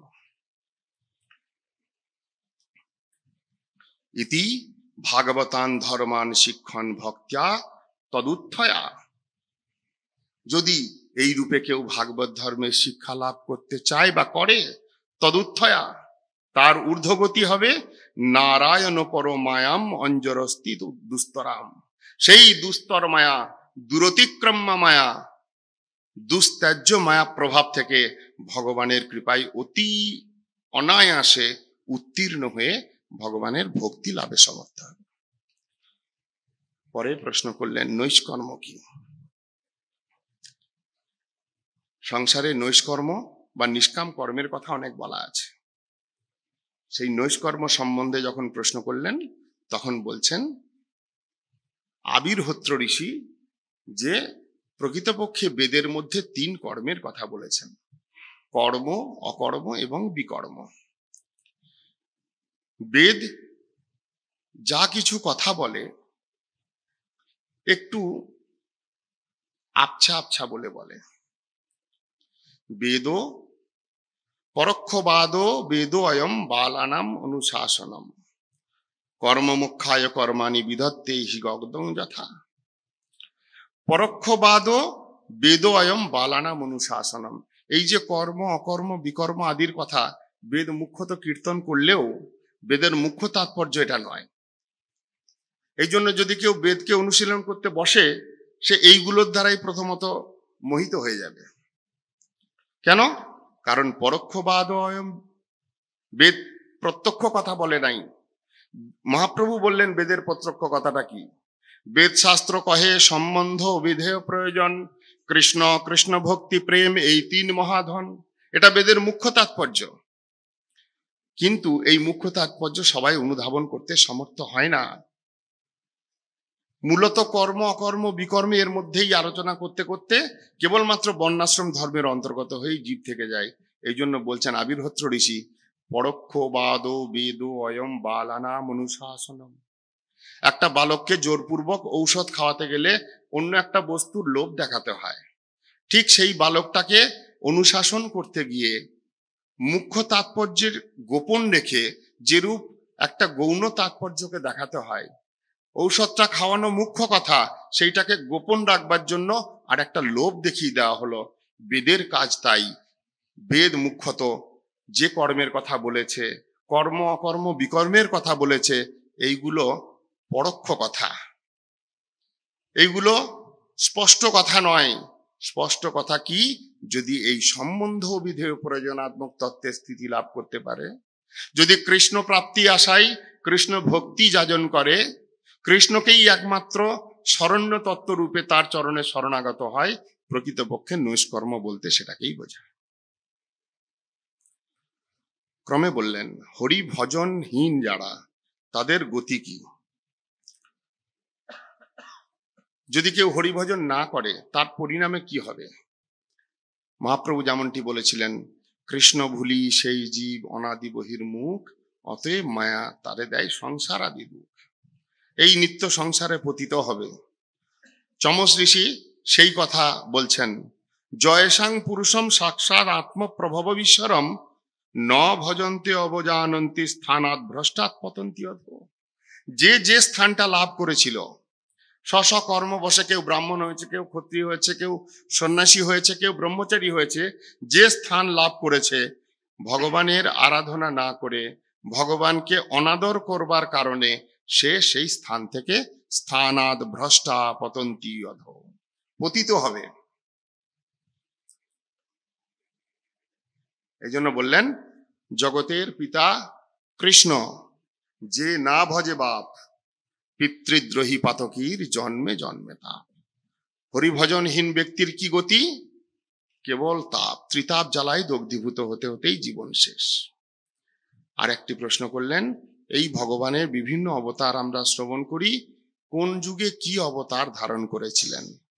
এই প্রসঙ্গে সত্য যুগে শুক্লবর্ণ হংস আদি অবতার, রক্ত যুগে ত্রেতা যুগে রক্তবর্ণ ধারণ করে তিনি ব্রহ্মচারী বেশে, এবং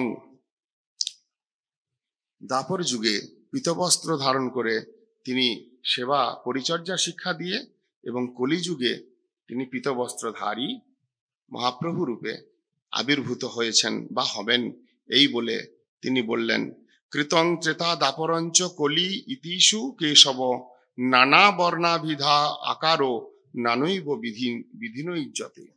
এই চার যুগে ভগবান চার বর্ণ এবং চার অবতার, চতুর্যুগাবতার রূপে প্রকটিত হয়ে নানা বিধানেতে তিনি পূজিত হন। এই প্রসঙ্গে বললেন কলিযুগের কথা, কৃষ্ণ বর্ণম তিসা কৃষ্ণম সাঙ্গোপাঙ্গাস্ত্র পর্ষদম যজ্ঞই সংকীর্তনেই প্রায়ই যজন্তি হি সুমেধস। এই কলিযুগে কৃষ্ণ বর্ণম, কৃষ্ণ বর্ণ বিশিষ্ট যিনি, তিসা অকৃষ্ণম, কলিযুগে তিনি অকৃষ্ণ বর্ণধারী হবেন, গৌর বর্ণধারী হবেন। তার সঙ্গে স অঙ্গ উপাঙ্গ অস্ত্র পার্ষদম, নিত্যানন্দ অদ্বৈত আদি অঙ্গ, তার উপাঙ্গ স্বরূপে শ্রীবাসাদি শুদ্ধ ভক্তগণ, অস্ত্রতে ভগবত নাম হরিনাম, এবং পার্ষদ গদাধর স্বরূপ দামোদর জগদানন্দ পণ্ডিত রায় রামানন্দ আদি পার্ষদ সমন্বিত হয়ে তিনি প্রাদুর্ভূত হবেন। যজ্ঞই সংকীর্তনই প্রায়ই যজন্তি হি সুমেধস, যারা সুমেধা ব্যক্তি, বুদ্ধিমান ব্যক্তি, তারা এই ভগবানকে সংকীর্তন রূপ যজ্ঞের দ্বারা কলিযুগে আরাধনা করবেন। এই বলে দুইটি শ্লোকে মহাপ্রভুর বন্দনা করলেন। যারা সংশয়াত্মা যে মহাপ্রভু একজন সাধারণ বাঙালির ছেলে, ইনি ঈশ্বর নন, বৈষ্ণবগণ ভাবুকতার বশবর্তী হয়ে একটা মানুষকে ভগবান বানিয়ে দেয়, আমাদের পশ্চিমবঙ্গের লোকের অনেক মুখে আমি শ্রবণ করেছি। এই ধরনের ভাব, এই ধরনের সংশয় যাদের, ভাগবত তাদের সংশয় দূর করবার জন্য স্পষ্টভাবে মহাপ্রভুর বন্দনা করেছেন দুটি শ্লোকে। করভাজন ঋষি, ওই নবযোগেন্দ্র ঋষির অন্যতম, তিনি বলছেন, ধেয়ম সদা পরিভবগ্নম অভীষ্টদোহম তীর্থাস্পদম শিব বিরিঞ্চিনুতং শরণ্যম বৃত্তাত্যহং প্রণতপাল ভবাব্ধিপোতম বন্দে মহাপুরুষতে চরণারবিন্দম ত্বক্তা সুদুস্তেজ সুরেপ্সিত রাজ্য লক্ষ্মীম ধর্মিষ্ঠ আর্য বচসা যদ অগাধরণ্যম মায়া মৃগেং দৈতেপ্সিতম অন্নধাবত বন্দে মহাপুরুষতে চরণারবিন্দম। এই দুটি শ্লোকেতে মহাপ্রভুর স্পষ্ট ইঙ্গিত ভাগবতে, এবং তার পূর্ব শ্লোকে কৃষ্ণ বর্ণম তিসা কৃষ্ণম শ্লোকেতে এই মহাপ্রভুর সম্বন্ধে বলে এখন বলছেন, কলিং সভা জায়ন্তম আর্যা গুণজ্ঞা সারভাগিন যত্র সংকীর্তন নৈব সর্বস্বার্থ অভিলভ্যতে। কলিযুগে যারা সারভাগী, যারা গুণগ্রাহী, যারা বুদ্ধিমান, তারা এই ভগবানকে সংকীর্তন যজ্ঞের দ্বারা, যত্র সংকীর্তনে নৈব, যে কোনো সাধন কলিযুগে সংকীর্তনের দ্বারাই সিদ্ধ হয়। এই কারণেই আমাদের গুরুবর্গ যখন ভগবত, অনেকের প্রশ্ন থাকে, আজকে কৃষ্ণ জন্মাষ্টমী, আজকে রাধাষ্টমী, আমরা আজকাল ফেসবুকে দেখতে পাচ্ছি বর্ষানা ধামে রাধারানীর শ্রীমূর্তিকে বের করে সেখানে অভিষেক করা হচ্ছে। তাদের অনুগমন করে আজকাল অনেক গৌড়ীয় সম্প্রদায় বলুন বা তাদের উপসম্প্রদায় তারা পর্যন্ত ওইভাবে অভিষেক করছেন। তাহলে গৌড়ীয় মঠ কেন করে না? অনেকের মনে এটা প্রশ্ন, এমনকি আমাদের শিষ্যগণের মনেও এই প্রশ্ন। তারা জেনে রাখুন, গৌড়ীয় মঠ যেটা করে সেটা কি?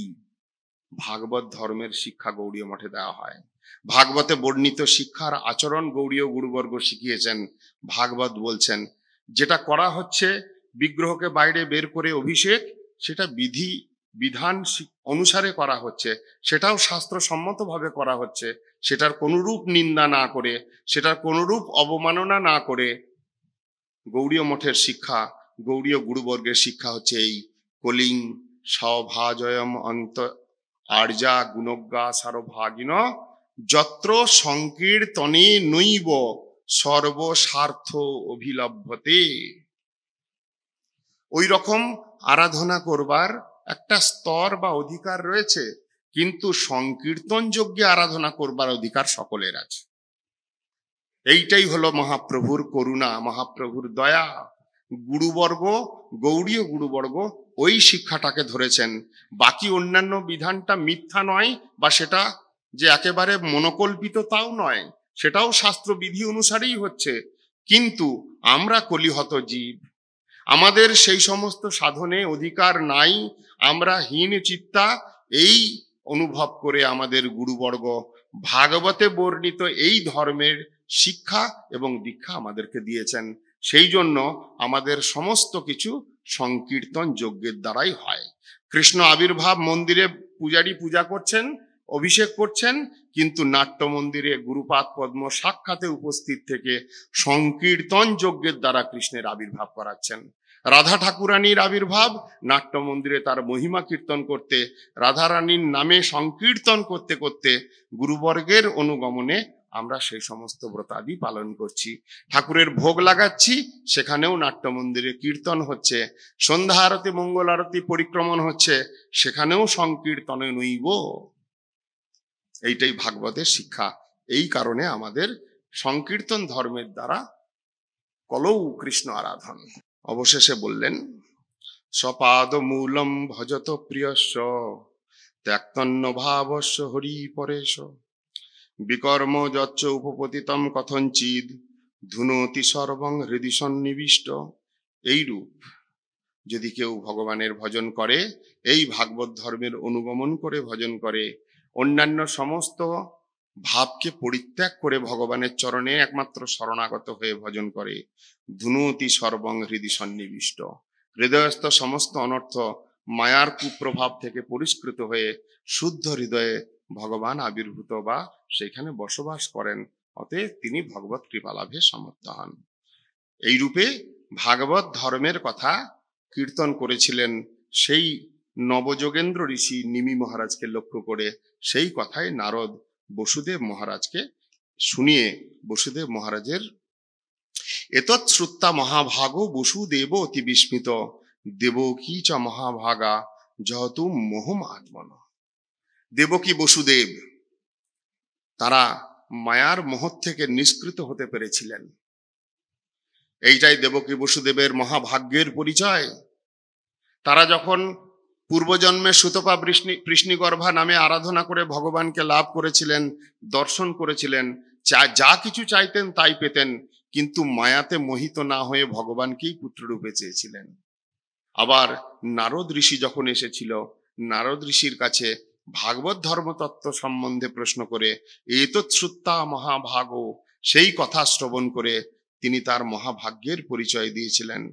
ভগবানের কথা শ্রবণের দ্বারা হৃদয় যতটা পরিশুদ্ধ হয়, হৃদয়ে যতটা নির্মলত্ব হয়, একমাত্র হরিকথা শ্রবণের দ্বারা এই নির্মলত্ব অন্য কোনো ক্রিয়া, শত শত সাধন, শত শত শাস্ত্র অধ্যয়ন, শত শতবার বেদের অনুগমন করেও চিত্ত এতটা নির্মল হয় না যতটা নির্মল ভগবানের যশ কথা শ্রবণ করে, সেই ভগবানের ভক্তগণের উদার চরিত্র কথা শ্রবণ করে হয়। এই জন্য পরীক্ষিত মহারাজকে লক্ষ্য করে সুখদেব গোস্বামীপাদ কেবল তাকে কথা শুনিয়েছিলেন শ্রেষ্ঠ মঙ্গল লাভ করাবার উদ্দেশ্যে। এদিকে যখন ক্রমান্বয়ে ভগবত লীলা সম্বরণ করবার কাল উপস্থিত হলো, ব্রহ্মা রুদ্র আদি দেবতাগণ গন্ধর্ব অপ্সরা সহ সেই দ্বারকাপুরীতে এসে ভগবানের চরণে তার লীলা সম্বরণের কাল সম্বন্ধে জ্ঞাপন করালেন। তিনি এসেছিলেন যে কার্য সিদ্ধির জন্য, যে কার্য সম্পাদনের জন্য, সেটা সিদ্ধ হয়েছে। এখন এই লীলা সম্বরণ কাল উপস্থিত হয়েছে, এইটা যখন মনে করিয়ে দিলেন ভগবান, তাদেরকে আদেশ করলেন যে সমস্ত দেবতাগণ এই লীলা পুষ্টির জন্য স্বস্বরূপে অবতীর্ণ হয়েছিলেন তারা যথাসময়ে স্বধামে প্রত্যাবর্তন করুন, এবং তিনি নিজে তার ইচ্ছায় দ্বারকাপুরীতে বিবিধ রকম অমঙ্গল সূচক চিহ্ন সকল প্রকাশিত হতে লাগলো।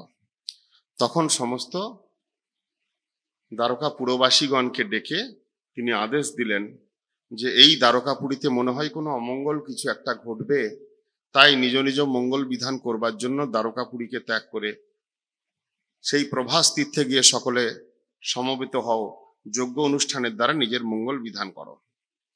ভগবত আদেশে সকলে যখন প্রভাস তীর্থের দিকে যাত্রা শুরু করবেন, উদ্ধব তখন কৃষ্ণের কাছে এসে তিনি বুঝতে পেরেছিলেন, কৃষ্ণের ভাব তিনি জানতেন, লীলা সম্বরণ কাল উপস্থিত হয়েছে, এটা অনুভব করে হৃদয়ে বড় ব্যথিত হয়ে ভগবানের কাছে নিবেদন করেছিলেন যে হে দেব, যদি তুমি তোমার লীলাকে সম্বরণ করো, তুমি স্বতন্ত্র ঈশ্বর, তোমার ইচ্ছার বিরুদ্ধ আমরা কিছু হতে পারি না, তবে একটাই প্রার্থনা, তুমি ইহলোক পরিত্যাগ করবার আগে যেন আমি চলে যাই, সেই জন্য তুমি আমাকে সেই বিধান করো, তোমাকে ত্যাগ করে আমি বেঁচে থাকতে পারবো না, কারণ আমি এই সংসারের মায়াকে ভয় পাই না, মায়ার দ্বারা আমি গ্রসিত হব না, তোমার কথারূপী অমৃত আমাকে কোনোভাবেই, তোমার প্রসাদ, তোমার নির্মাল্য আমাকে মায়ার থেকে বাঁচিয়ে রাখতে পারবে, কিন্তু তোমাকে বাদ দিয়ে আমি বেঁচে থাকতে পারবো না, অতএব তুমি আমাকে যাতে তোমায় ত্যাগ করে থাকতে না হয় তার ব্যবস্থা করো।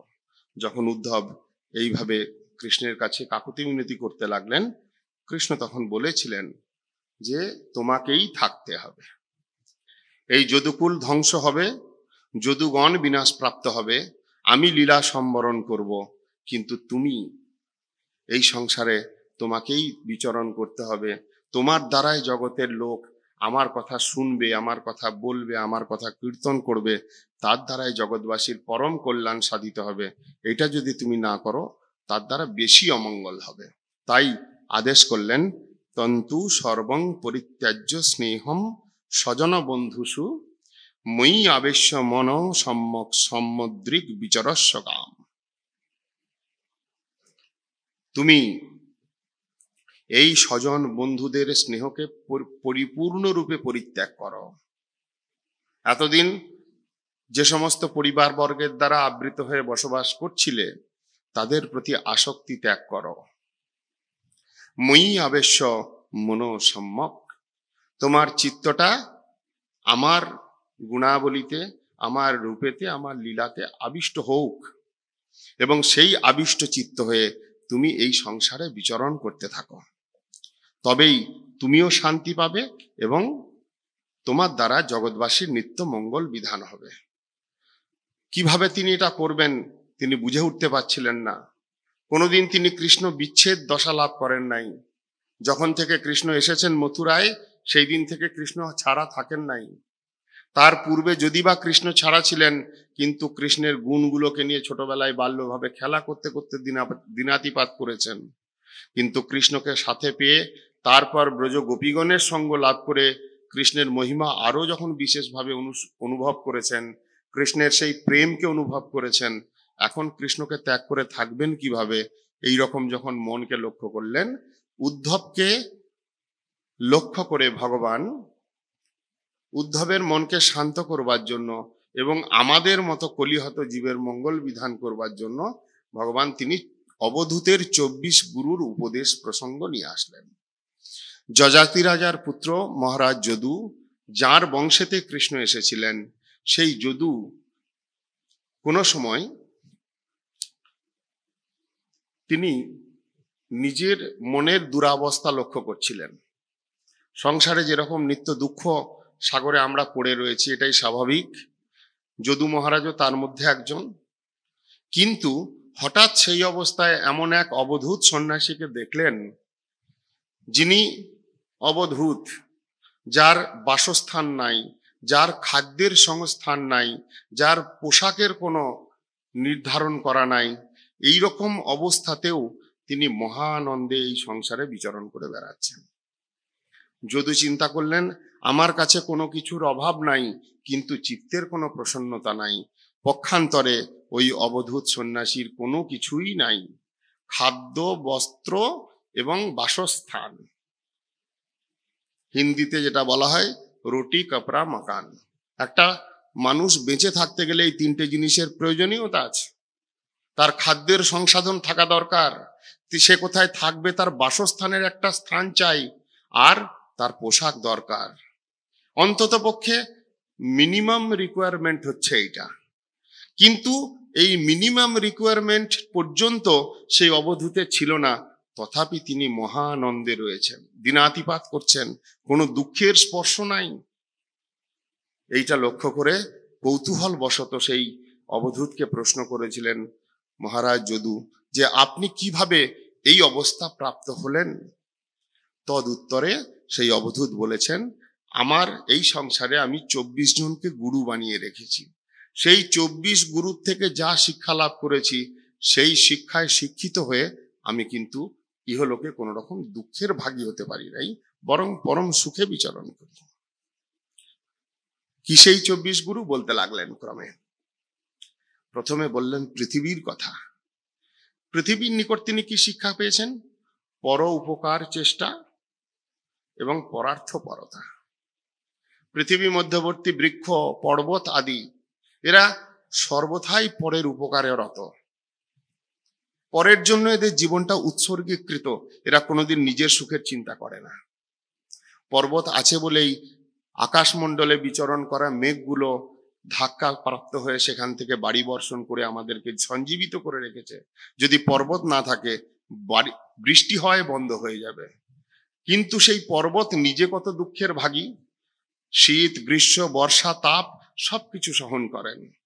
বৃক্ষ তিনি কত কষ্ট সহ্য করে জগৎ জীবের প্রতি সেবাভাব বিশিষ্ট, কত তার মধ্যে সহিষ্ণুতা।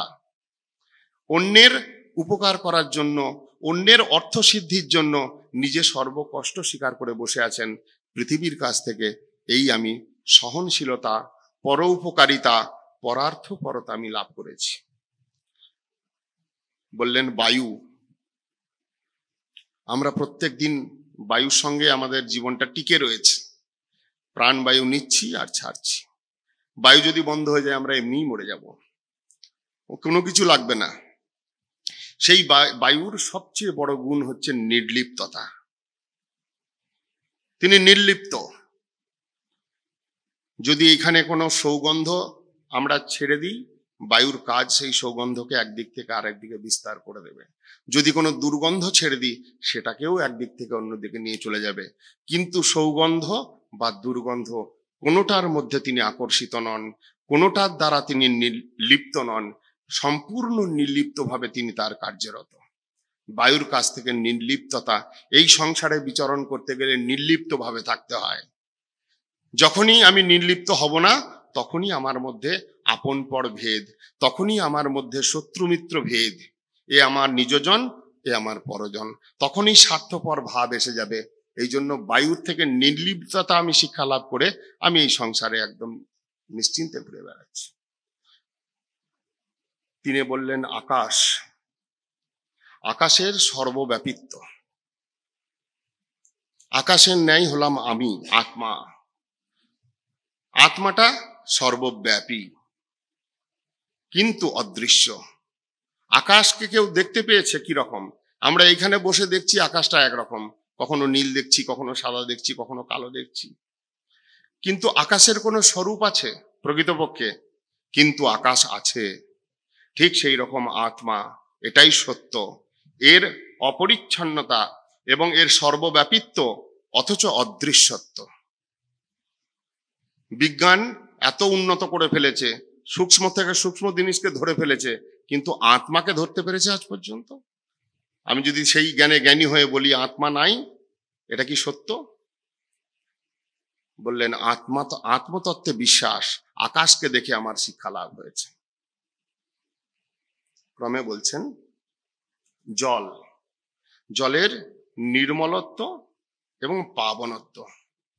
জলের দ্বারা, জল নিজে নির্মল, জলের নিজস্ব কোনো স্বরূপ বা আকার বা কোনো রং নাই। যেমন আধারে তাকে রেখে দেওয়া হবে সে সেই আধারেই থাকবে। সে পাবন, এই জন্যই তার এত উদারত্ব বলেই সে এত পাবনত্ব। সাধু যিনি হবেন তিনি এই রকম, তার নিজস্ব কোনো আকার থাকবে না। যদৃচ্ছা লাভ সন্তুষ্ট, দ্বন্দ্বাতীত বিমৎসর। আমার এটা চাই, আমার ওটা লাগবে, এটা ছাড়া চলবে না, ওটা ছাড়া চলবে না, এই সমস্ত কার্যগুলো ইন্দ্রিয় তৎপর ব্যক্তিগণের মধ্যে লক্ষিত হয়। সাধুগণ জলের মতো নির্মল এবং পাবন। যেহেতু তারা সর্বাবস্থায় সুখী থাকতে পারে, সেই জন্য তাদের মধ্যে পাবনত্ব রয়েছে। এই কারণেই আমরা সবাই সাধুকে প্রণাম করি, এই কারণেই আমরা সাধুর কাছে গিয়ে নতমস্তক হয়ে যাই, কারণ জলের মতো তিনি নির্মল এবং পাবন। অগ্নি সর্ববস্তু ভক্ষত্ব, অমলকারিত্ব। যা কিছু দেওয়া হয় সব কিছু হজম করতে পারে, কিন্তু অগ্নিতে যা কিছু দেবে তার দ্বারাই সব পবিত্রতাও লাভ করবে। এই জন্য সাধুর কাছে গেলে, সাধু অগ্নির তুল্য। আমার সংসারের যত নোংরা, আমার চিত্তের ভিতরে যত অমল বস্তুগুলো, মলিন বস্তুগুলো রয়েছে, সেইগুলো যদি সাধুর কাছে আমি অর্পণ করে দিতে পারি, সাধু সব হজম করে নিতে পারে, হজম করে নিয়ে আমাকে পরম পবিত্র করে দিতে পারে। যখন জগাই মাধাই মহাপ্রভুর কাছে উপনীত হয়েছিলেন, যখন জগাই মাধাকে মহাপ্রভু প্রশ্ন করেছিলেন উদ্ধার করবার সময়, আর করিবি পাপ? বলে, আর না রে বাপ। যে মুহূর্তে তারা সমস্ত নিজ কৃতকর্মা মহাপ্রভু চরণে সমর্পণ করলেন, মহাপ্রভু সমস্ত তাদের পাপগুলোকে গ্রহণ করে নিলেন। মহাপ্রভুর শরীরটা পরিপূর্ণ বর্ণ বিশিষ্ট, বর্ণ বৈপরীত্য হলো। ছিলেন গৌর বর্ণের, হয়ে গেলেন কৃষ্ণ বর্ণের। ভক্তগণ দেখে ভয়ে ভীত হলেন, দুঃখিত হলেন, এ কি সর্বনাশ ঘটল। সেই জগাই মাধায়ের পাপে মহাপ্রভুর শরীরটাই কালো হয়ে গেল। মহাপ্রভু আদেশ করলেন, তোমরা হরি কীর্তন করো। উচ্চৈস্বরে হরি কীর্তন করতে করতে সেই সমস্ত পাপ মহাপ্রভুর শরীর থেকে কিরকম অদ্ভুত ভাবে চলে গিয়ে মহাপ্রভু পুনরায় সুবর্ণ বর্ণ বিশিষ্ট হলেন। অগ্নির মতো সর্বভক্ষত্ব এবং অমলকারিত্ব, নির্মল করতে সমর্থ। তারপরে বললেন চন্দ্র। চন্দ্রের থেকে কি শিক্ষা লাভ করেছে? চন্দ্র স্বমহিমায় স্থিত, কিন্তু তারও হ্রাস বৃদ্ধি রয়েছে। আমাদের জীবনটাও সেই রকম।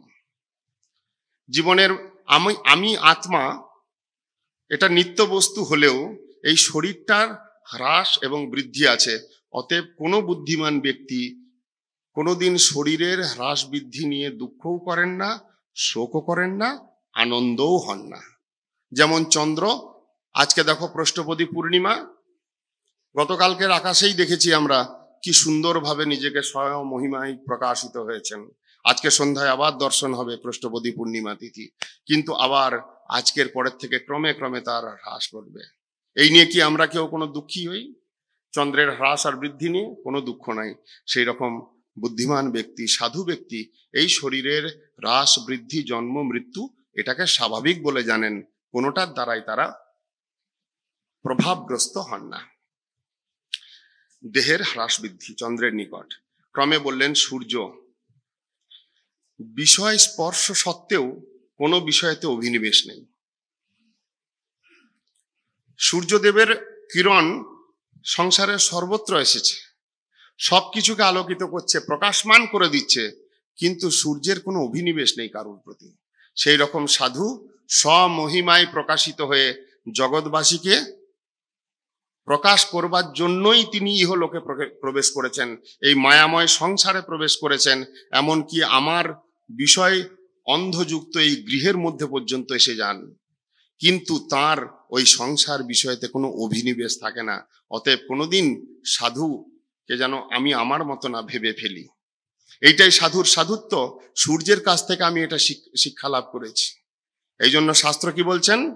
মহান্তের স্বভাব এই তারিতে পামর, নিজ কার্য নাই তবু যান পরের ঘর।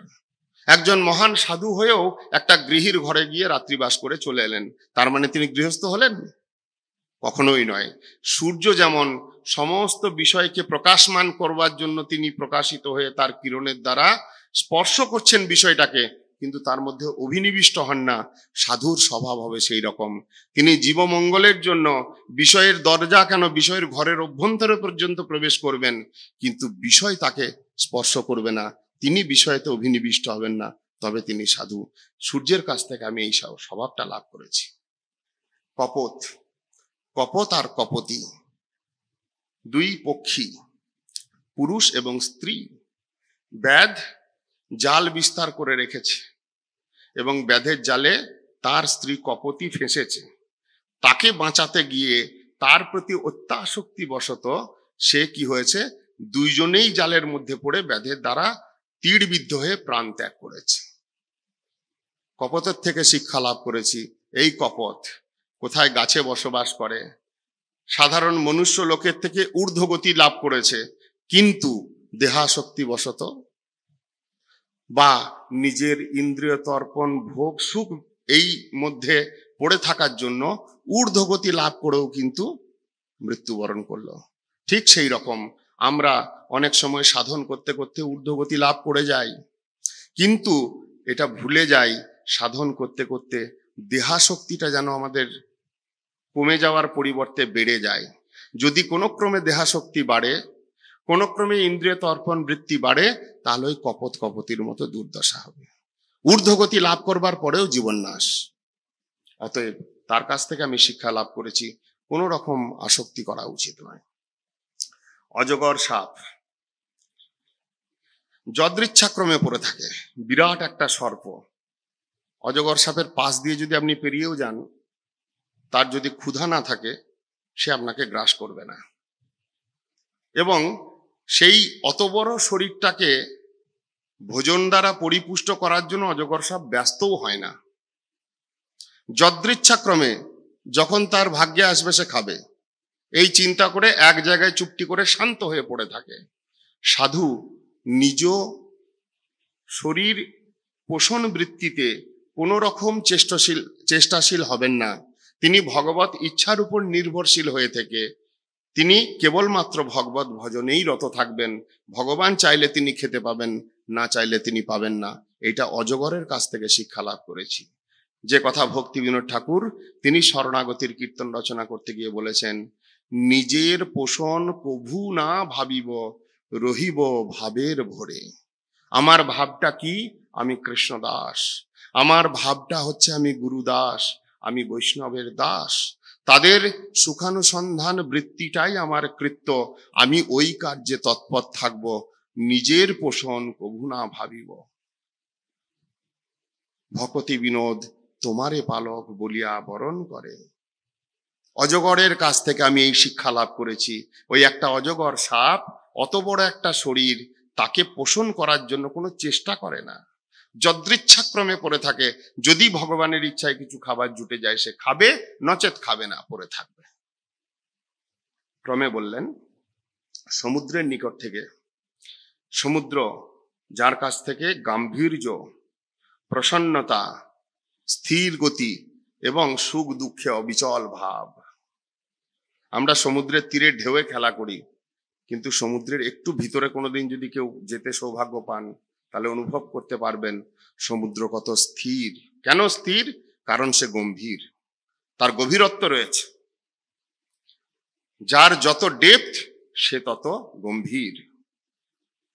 সমুদ্রের পাড়ে কোনো ডেপথ নেই বলেই জলটা ওখানে অত লাফালাফি করে, তরঙ্গায়িত হয়।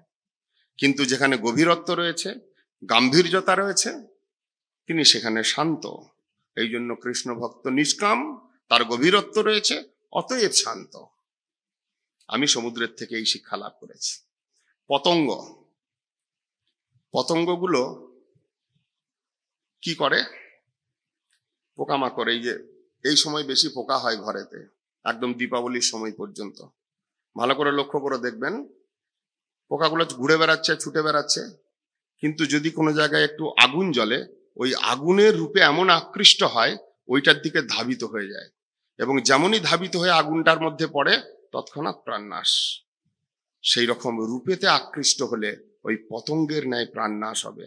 অতএব পতঙ্গের কাছ থেকে আমি এটা শিক্ষা লাভ করেছি, জাগতিক রূপৈশ্বর্যের মধ্যে যেন কোনোদিন চিত্তটা আকর্ষিত না হয়। মধুকর, মধুকর থেকে দুই রকম শিক্ষা। একটা হচ্ছে মাধুকরী বৃত্তি। মধুকর মানে মৌমাছির কি কাজ? এই ফুলে একটু মধু, ওই ফুলে একটু মধু, সেই ফুলে একটু মধু সংগ্রহ করে নিজে মধুকে রাখেন। ঠিক সেই রকম যিনি সাধু হবেন তিনি মাধুকরী বৃত্তির দ্বারা নিজের জীবনকে পরিচালিত করবেন। কোনো বস্তুর প্রতি আসক্তি যেন না হয়, যেখান থেকে অল্প অল্প করে সংগ্রহ করবেন। এই কারণে আমাদের মঠে এখনো পর্যন্ত আমাদের গুরুবর্গের শিক্ষায় মাধুকরী ভিক্ষা এখনো আছে। যতই বড় বড় ডোনেশন আসুক, যাই আসুক, মাধুকরী ভিক্ষাটা হলো প্রকৃত ভিক্ষা, নির্গুণ ভিক্ষা। সেই দিয়ে হরিসেবাটা শুদ্ধ হয় এবং সেই প্রসাদ গ্রহণ করলে হরিসেবা অনুকূল চিত্তের ভাব লক্ষিত হয়। এটা একটা মধুকরের থেকে শিক্ষা, আর একটা সঞ্চয়ের পরিণাম। অনেক সময় সেই মধুতে আকৃষ্ট হয়ে যদি অধিক সময় থেকে যায়, ফুলের মধ্যে আকর্ষিত হয়ে যায়, ফুলটার মুখটা বন্ধ হয়ে গেলে সেই ভিতরেই প্রাণ থাকেও করে। এটা আমি মধুকর থেকে শিক্ষা লাভ করেছি। গজ, হাতির থেকে শিক্ষা। স্পর্শ সুখ থেকে তার পরিণতি কি? যারা হাতিকে বশ করে দেখবেন তাদের প্রসেসটা কি। একটা হাতিকে ধরতে হবে, কিভাবে ধরে? একটা বিরাট গর্ত খুঁড়ে তার উপরে গাছ ডালপালা চাপিয়ে দেয়, আচ্ছাদন করে দেয়, গর্তটা যেন চোখে না দেখা যায়। আর গর্তের অপর পারে একটা হাতির প্রতিমূর্তি দাঁড় করিয়ে দেয়, হস্তিনীর প্রতিমূর্তি। হাতিটা ওই হস্তিনীর স্পর্শ সুখের জন্য লালায়িত হয়ে, তার সঙ্গ সুখের জন্য লালায়িত হয়ে যেমনই ধাবিত হয়, ওই গর্তের মধ্যে পড়ে যায়। পড়লে তখন তাকে জব্দ করতে পারে। এই জন্য হাতির থেকে স্পর্শ সুখ। আমরা অনেক সময় জড়ীয় সুখ ভোগের আশায়, স্পর্শ সুখ ভোগের আশায় যেভাবে স্ত্রীর প্রতি আসক্ত হয়ে বসি, নিজের কাম অন্ধতায় অন্ধ হয়ে নিজের কর্তব্য বিষয় পর্যন্ত ভুলে যাই, তার পরিণাম ওই গজের মতো মায়ার গর্তে পতিত হয়ে যায়। আমি গজর থেকে শিক্ষা লাভ করেছি, ওই জন্য স্পর্শ সুখের দিকে আমি যাই না। মধুহা, যারা মধুকে সংগ্রহ করে তাদের কাছ থেকে আমি এটা লক্ষ্য করেছি, আমি শিখেছি। মৌমাছি তো মধু সংগ্রহ করলাম, মধুকে যিনি হরণ করেন, অর্থাৎ মনুষ্য যখন সেই মৌমাছির চাক থেকে মধুকে বের করে নেয়, দিয়ে তার দ্বারা জগতের বিভিন্ন কার্যাদি সম্পাদন করে, যিনি সাধু হবেন তিনি ওই রকম প্রবল সঞ্চয়ের বিষয়ে ধাবিত হবেন না। যারা সঞ্চয় করছে, যারা গৃহের মধ্যে থেকে সঞ্চয় বৃত্তির দ্বারা নিজের জীবন প্রতিপালন করছে, তাদের কাছ থেকেই সংগ্রহ করে নিজের জীবন যাপন করবেন। এইটা আমি মধুহারির কাছ থেকে শিক্ষা লাভ করেছি। হরিণের নিকট থেকে সঙ্গীত আসক্তির অনর্থ। হরিণগুলোকে যখন বধ করবার ইচ্ছা হয় ব্যাধ কি করে? বংশীর ধ্বনি করে, আর ওই বংশীর ধ্বনিতে হরিণটা আকর্ষিত হয়ে যায়। আমরা দশম স্কন্ধে বেণুগীত প্রসঙ্গে শ্রবণ করছিলাম, যখন কৃষ্ণের বেণু বাদন করতেন কৃষ্ণ, সেই বেণু শ্রবণ করে হরিণগণ আকর্ষিত হয়ে চিত্রবৎ দাঁড়িয়ে থেকে কৃষ্ণের বেণুধ্বনি শ্রবণ করতেন। সেই ধ্বনি এক কথা, আর ব্যাধের বেণুধ্বনি। যে কৃষ্ণের বেণুধ্বনি শুনেছে সে উতরে গেছে, আর যে ব্যাধের বেণুধ্বনিতে আকৃষ্ট হয়েছে সে ব্যাধের তীরেতে বধ হয়েছে। ঠিক সেই রকম এই জগতে দুই রকম সঙ্গীত। একটা হলো কীর্তন, ভগবানের কীর্তির গান, সুর তাল ছন্দ মান দিয়ে রচিত, যেটা শুনলেও আমার হৃৎকর্ণের রসায়ন হতে পারে। ওইটা বাদ দিয়ে যখন জাগতিক সঙ্গীতের প্রতি আকৃষ্ট হই, তখন মায়াতে প্রলুব্ধ হয়ে ওই হরিণ যেমন নিজের জীবনকে বিনাশ করে, ক্রমশ ভগবত তত্ত্বের মাধুর্য থেকে বঞ্চিত হয়ে জড়ীয় বস্তুতে আসক্ত হয়। এই জন্য হরিণের কাছ থেকে সঙ্গীত আসক্তির যে অনর্থ রয়েছে, সেই অনর্থত্ব উপলব্ধ করতে পেরেছি। এই জন্য আমি কেবল ভগবানের কথা ছাড়া অন্য কথা শুনি না, ভগবানের কীর্তন ব্যতীত অন্য কীর্তন শুনি না। মা ভক্তিবিনোদ ঠাকুর তিনি এই কারণেই বললেন, জড় কাব্য রস নহি কাব্য রস, কলি পাবন গৌর রস হিরস। জড়ীয় কাব্য রস জড়ীয় সঙ্গীত রস, জড়ীয় কথাবার্তা, এ সব আমাকে এমন অনর্থ জাগরণ করাবে, ভগবানের থেকে চিত্তটা বিক্ষিপ্ত করিয়ে দেবে।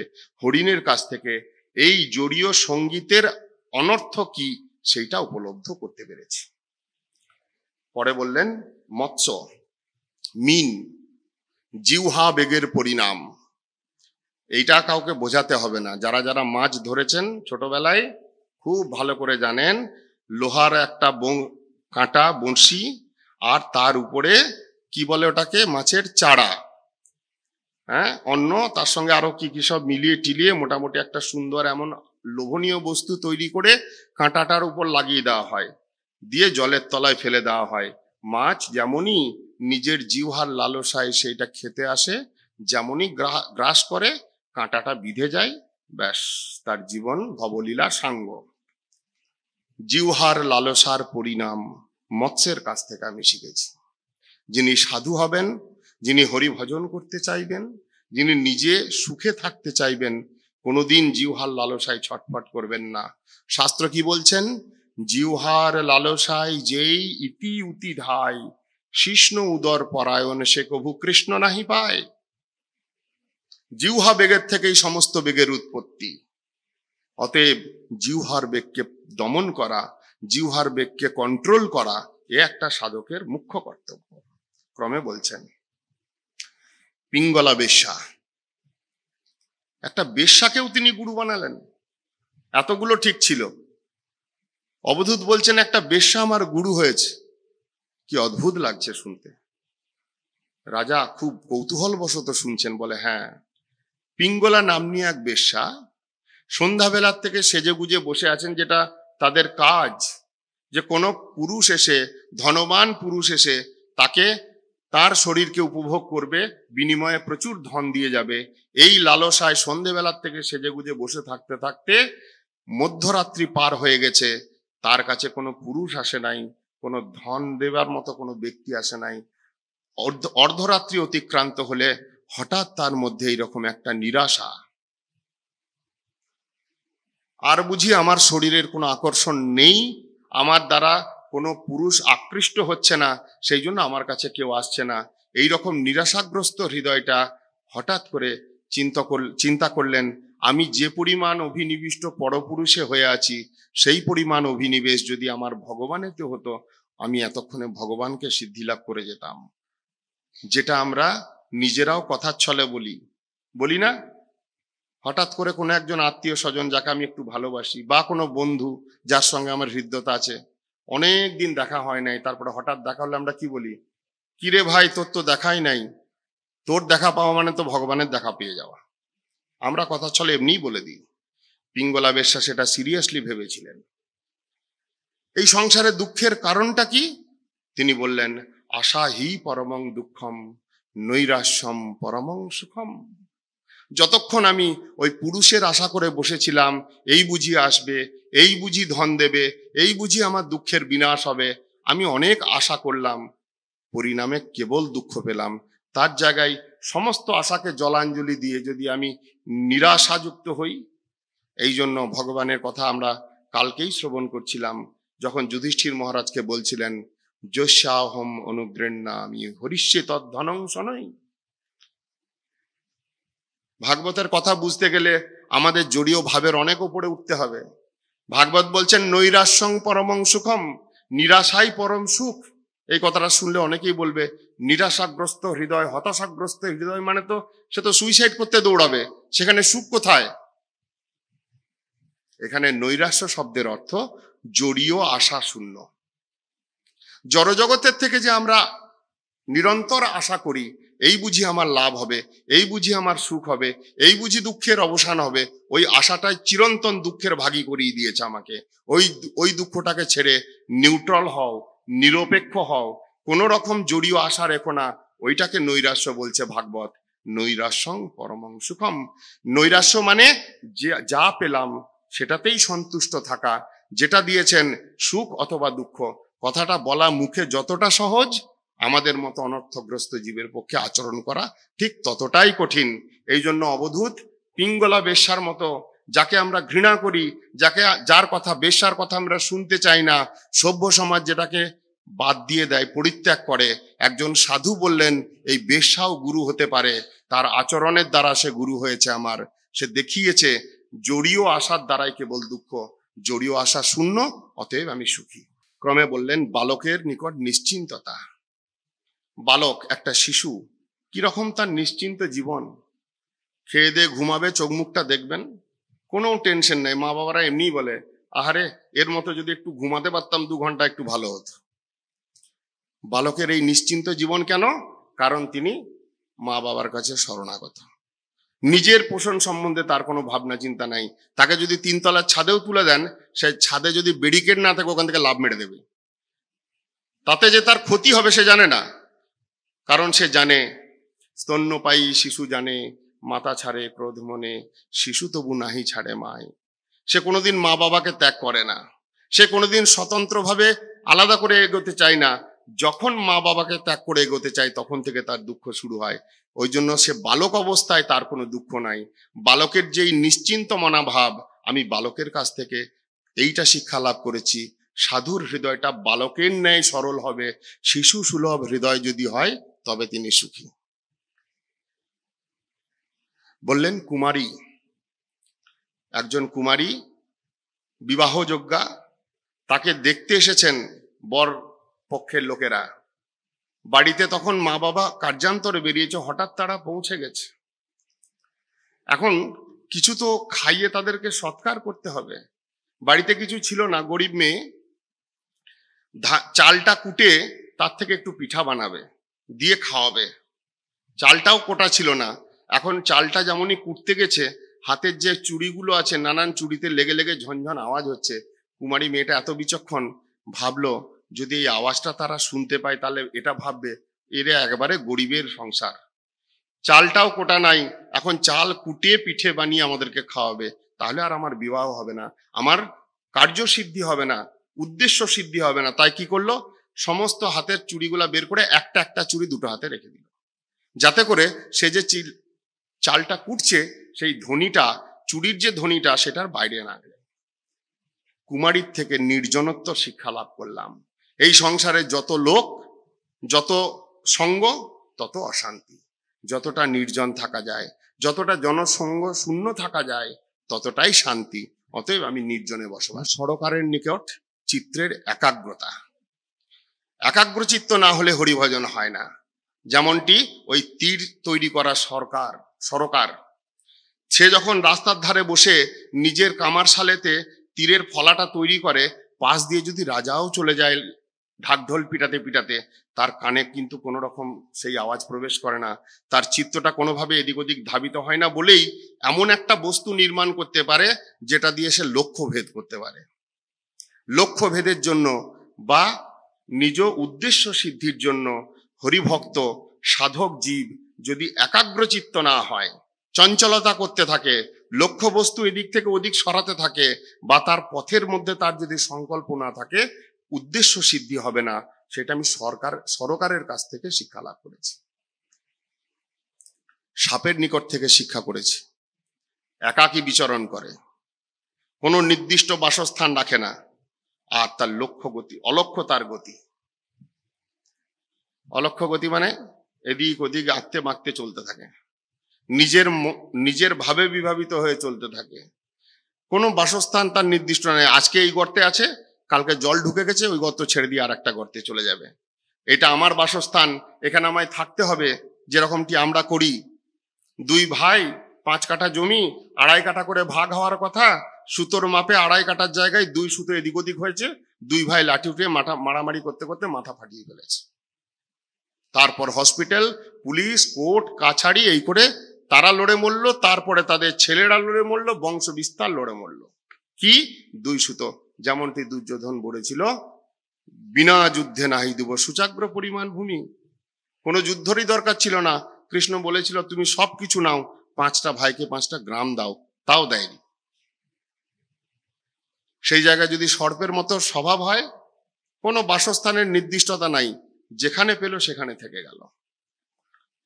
এই জন্য সর্প হচ্ছে একা বিচরণ করে, তার পরিবারবর্গ তার সঙ্গে ঘুরে বেড়াচ্ছে না, একালত্ব, সেই সঙ্গে বাসস্থান শূন্যত্ব, ওইগুলো না থাকলে আর তাদের মধ্যে কোনো দুঃখেরও অবকাশ থাকবে না। এই জন্য সাধু যিনি হবেন অন্তত পক্ষে তার এই স্বভাব থাকা উচিত। রূপ সনাতন এক বৃক্ষের তলে এক এক রাত্রি যাপন।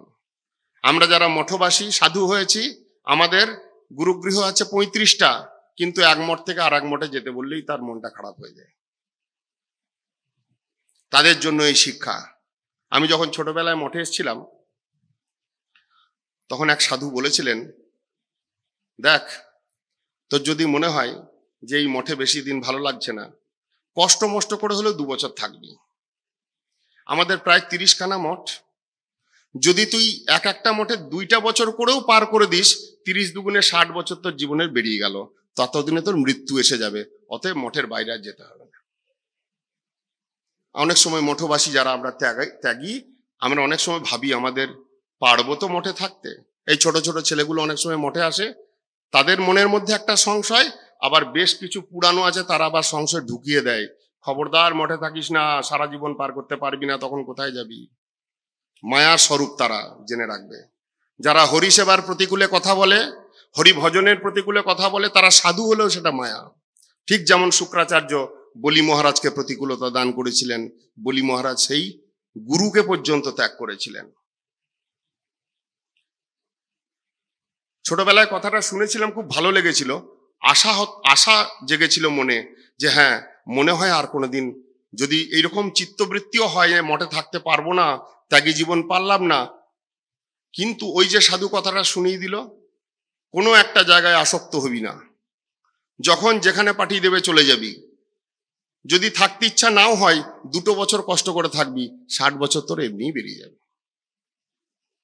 যদিও ভগবানের কৃপায় ওই রকম দুর্ভাগ্য আসে নাই যে চিত্তের চঞ্চলতা, কিন্তু এটা একটা আশার কথা, সর্পের কাছ থেকে এটা শিক্ষার কথা। নির্দিষ্ট বাসস্থান শূন্যতা।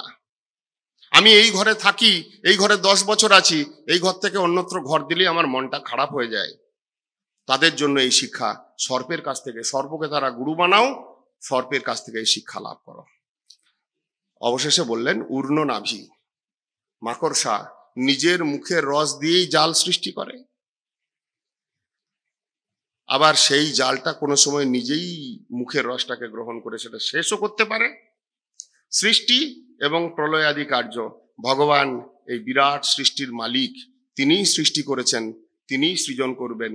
তিনি যখন মালিক, আমার আর আলাদা করে মালিক সাজার কোনো দরকার নেই, কেবল তার চরণে শরণাগত হয়ে থাকতে পারলেই আমার জীবনের মঙ্গল। এই রূপে ক্রমে 24 গুরুর উপাখ্যানের দ্বারা সেই অবধূত সন্ন্যাসী যদু রাজাকে শিক্ষা দিয়েছিলেন, সেই কথা কৃষ্ণ শোনালেন উদ্ধবকে এবং বললেন, এই সংসারে সর্বত্রই হরিভজন অনুকূল শিক্ষা গ্রহণ করবার সুযোগ রয়েছে। যদি আমাদের দৃষ্টি থাকে, যদি আমাদের ইচ্ছা থাকে, হরিভজন অনুকূল সঙ্গ লাভ। একটা বেশ্যা পর্যন্ত আমাকে হরিভজনের অনুকূলতা দিতে পারে, একটা পশু পক্ষী, পৃথিবী, বায়ু, আকাশ, নদী, সমুদ্র, এরা সবাই আমাকে পৃথিবীর শিক্ষা দিতে পারে। আমি যখন মঠে প্রবেশ করি নাই, তার পূর্বে আমাকে একজন সাধু বলছেন, মঠ কেবল হরিকীর্তন শিক্ষার স্থান, সবকিছু সব সময় শেখা যায়।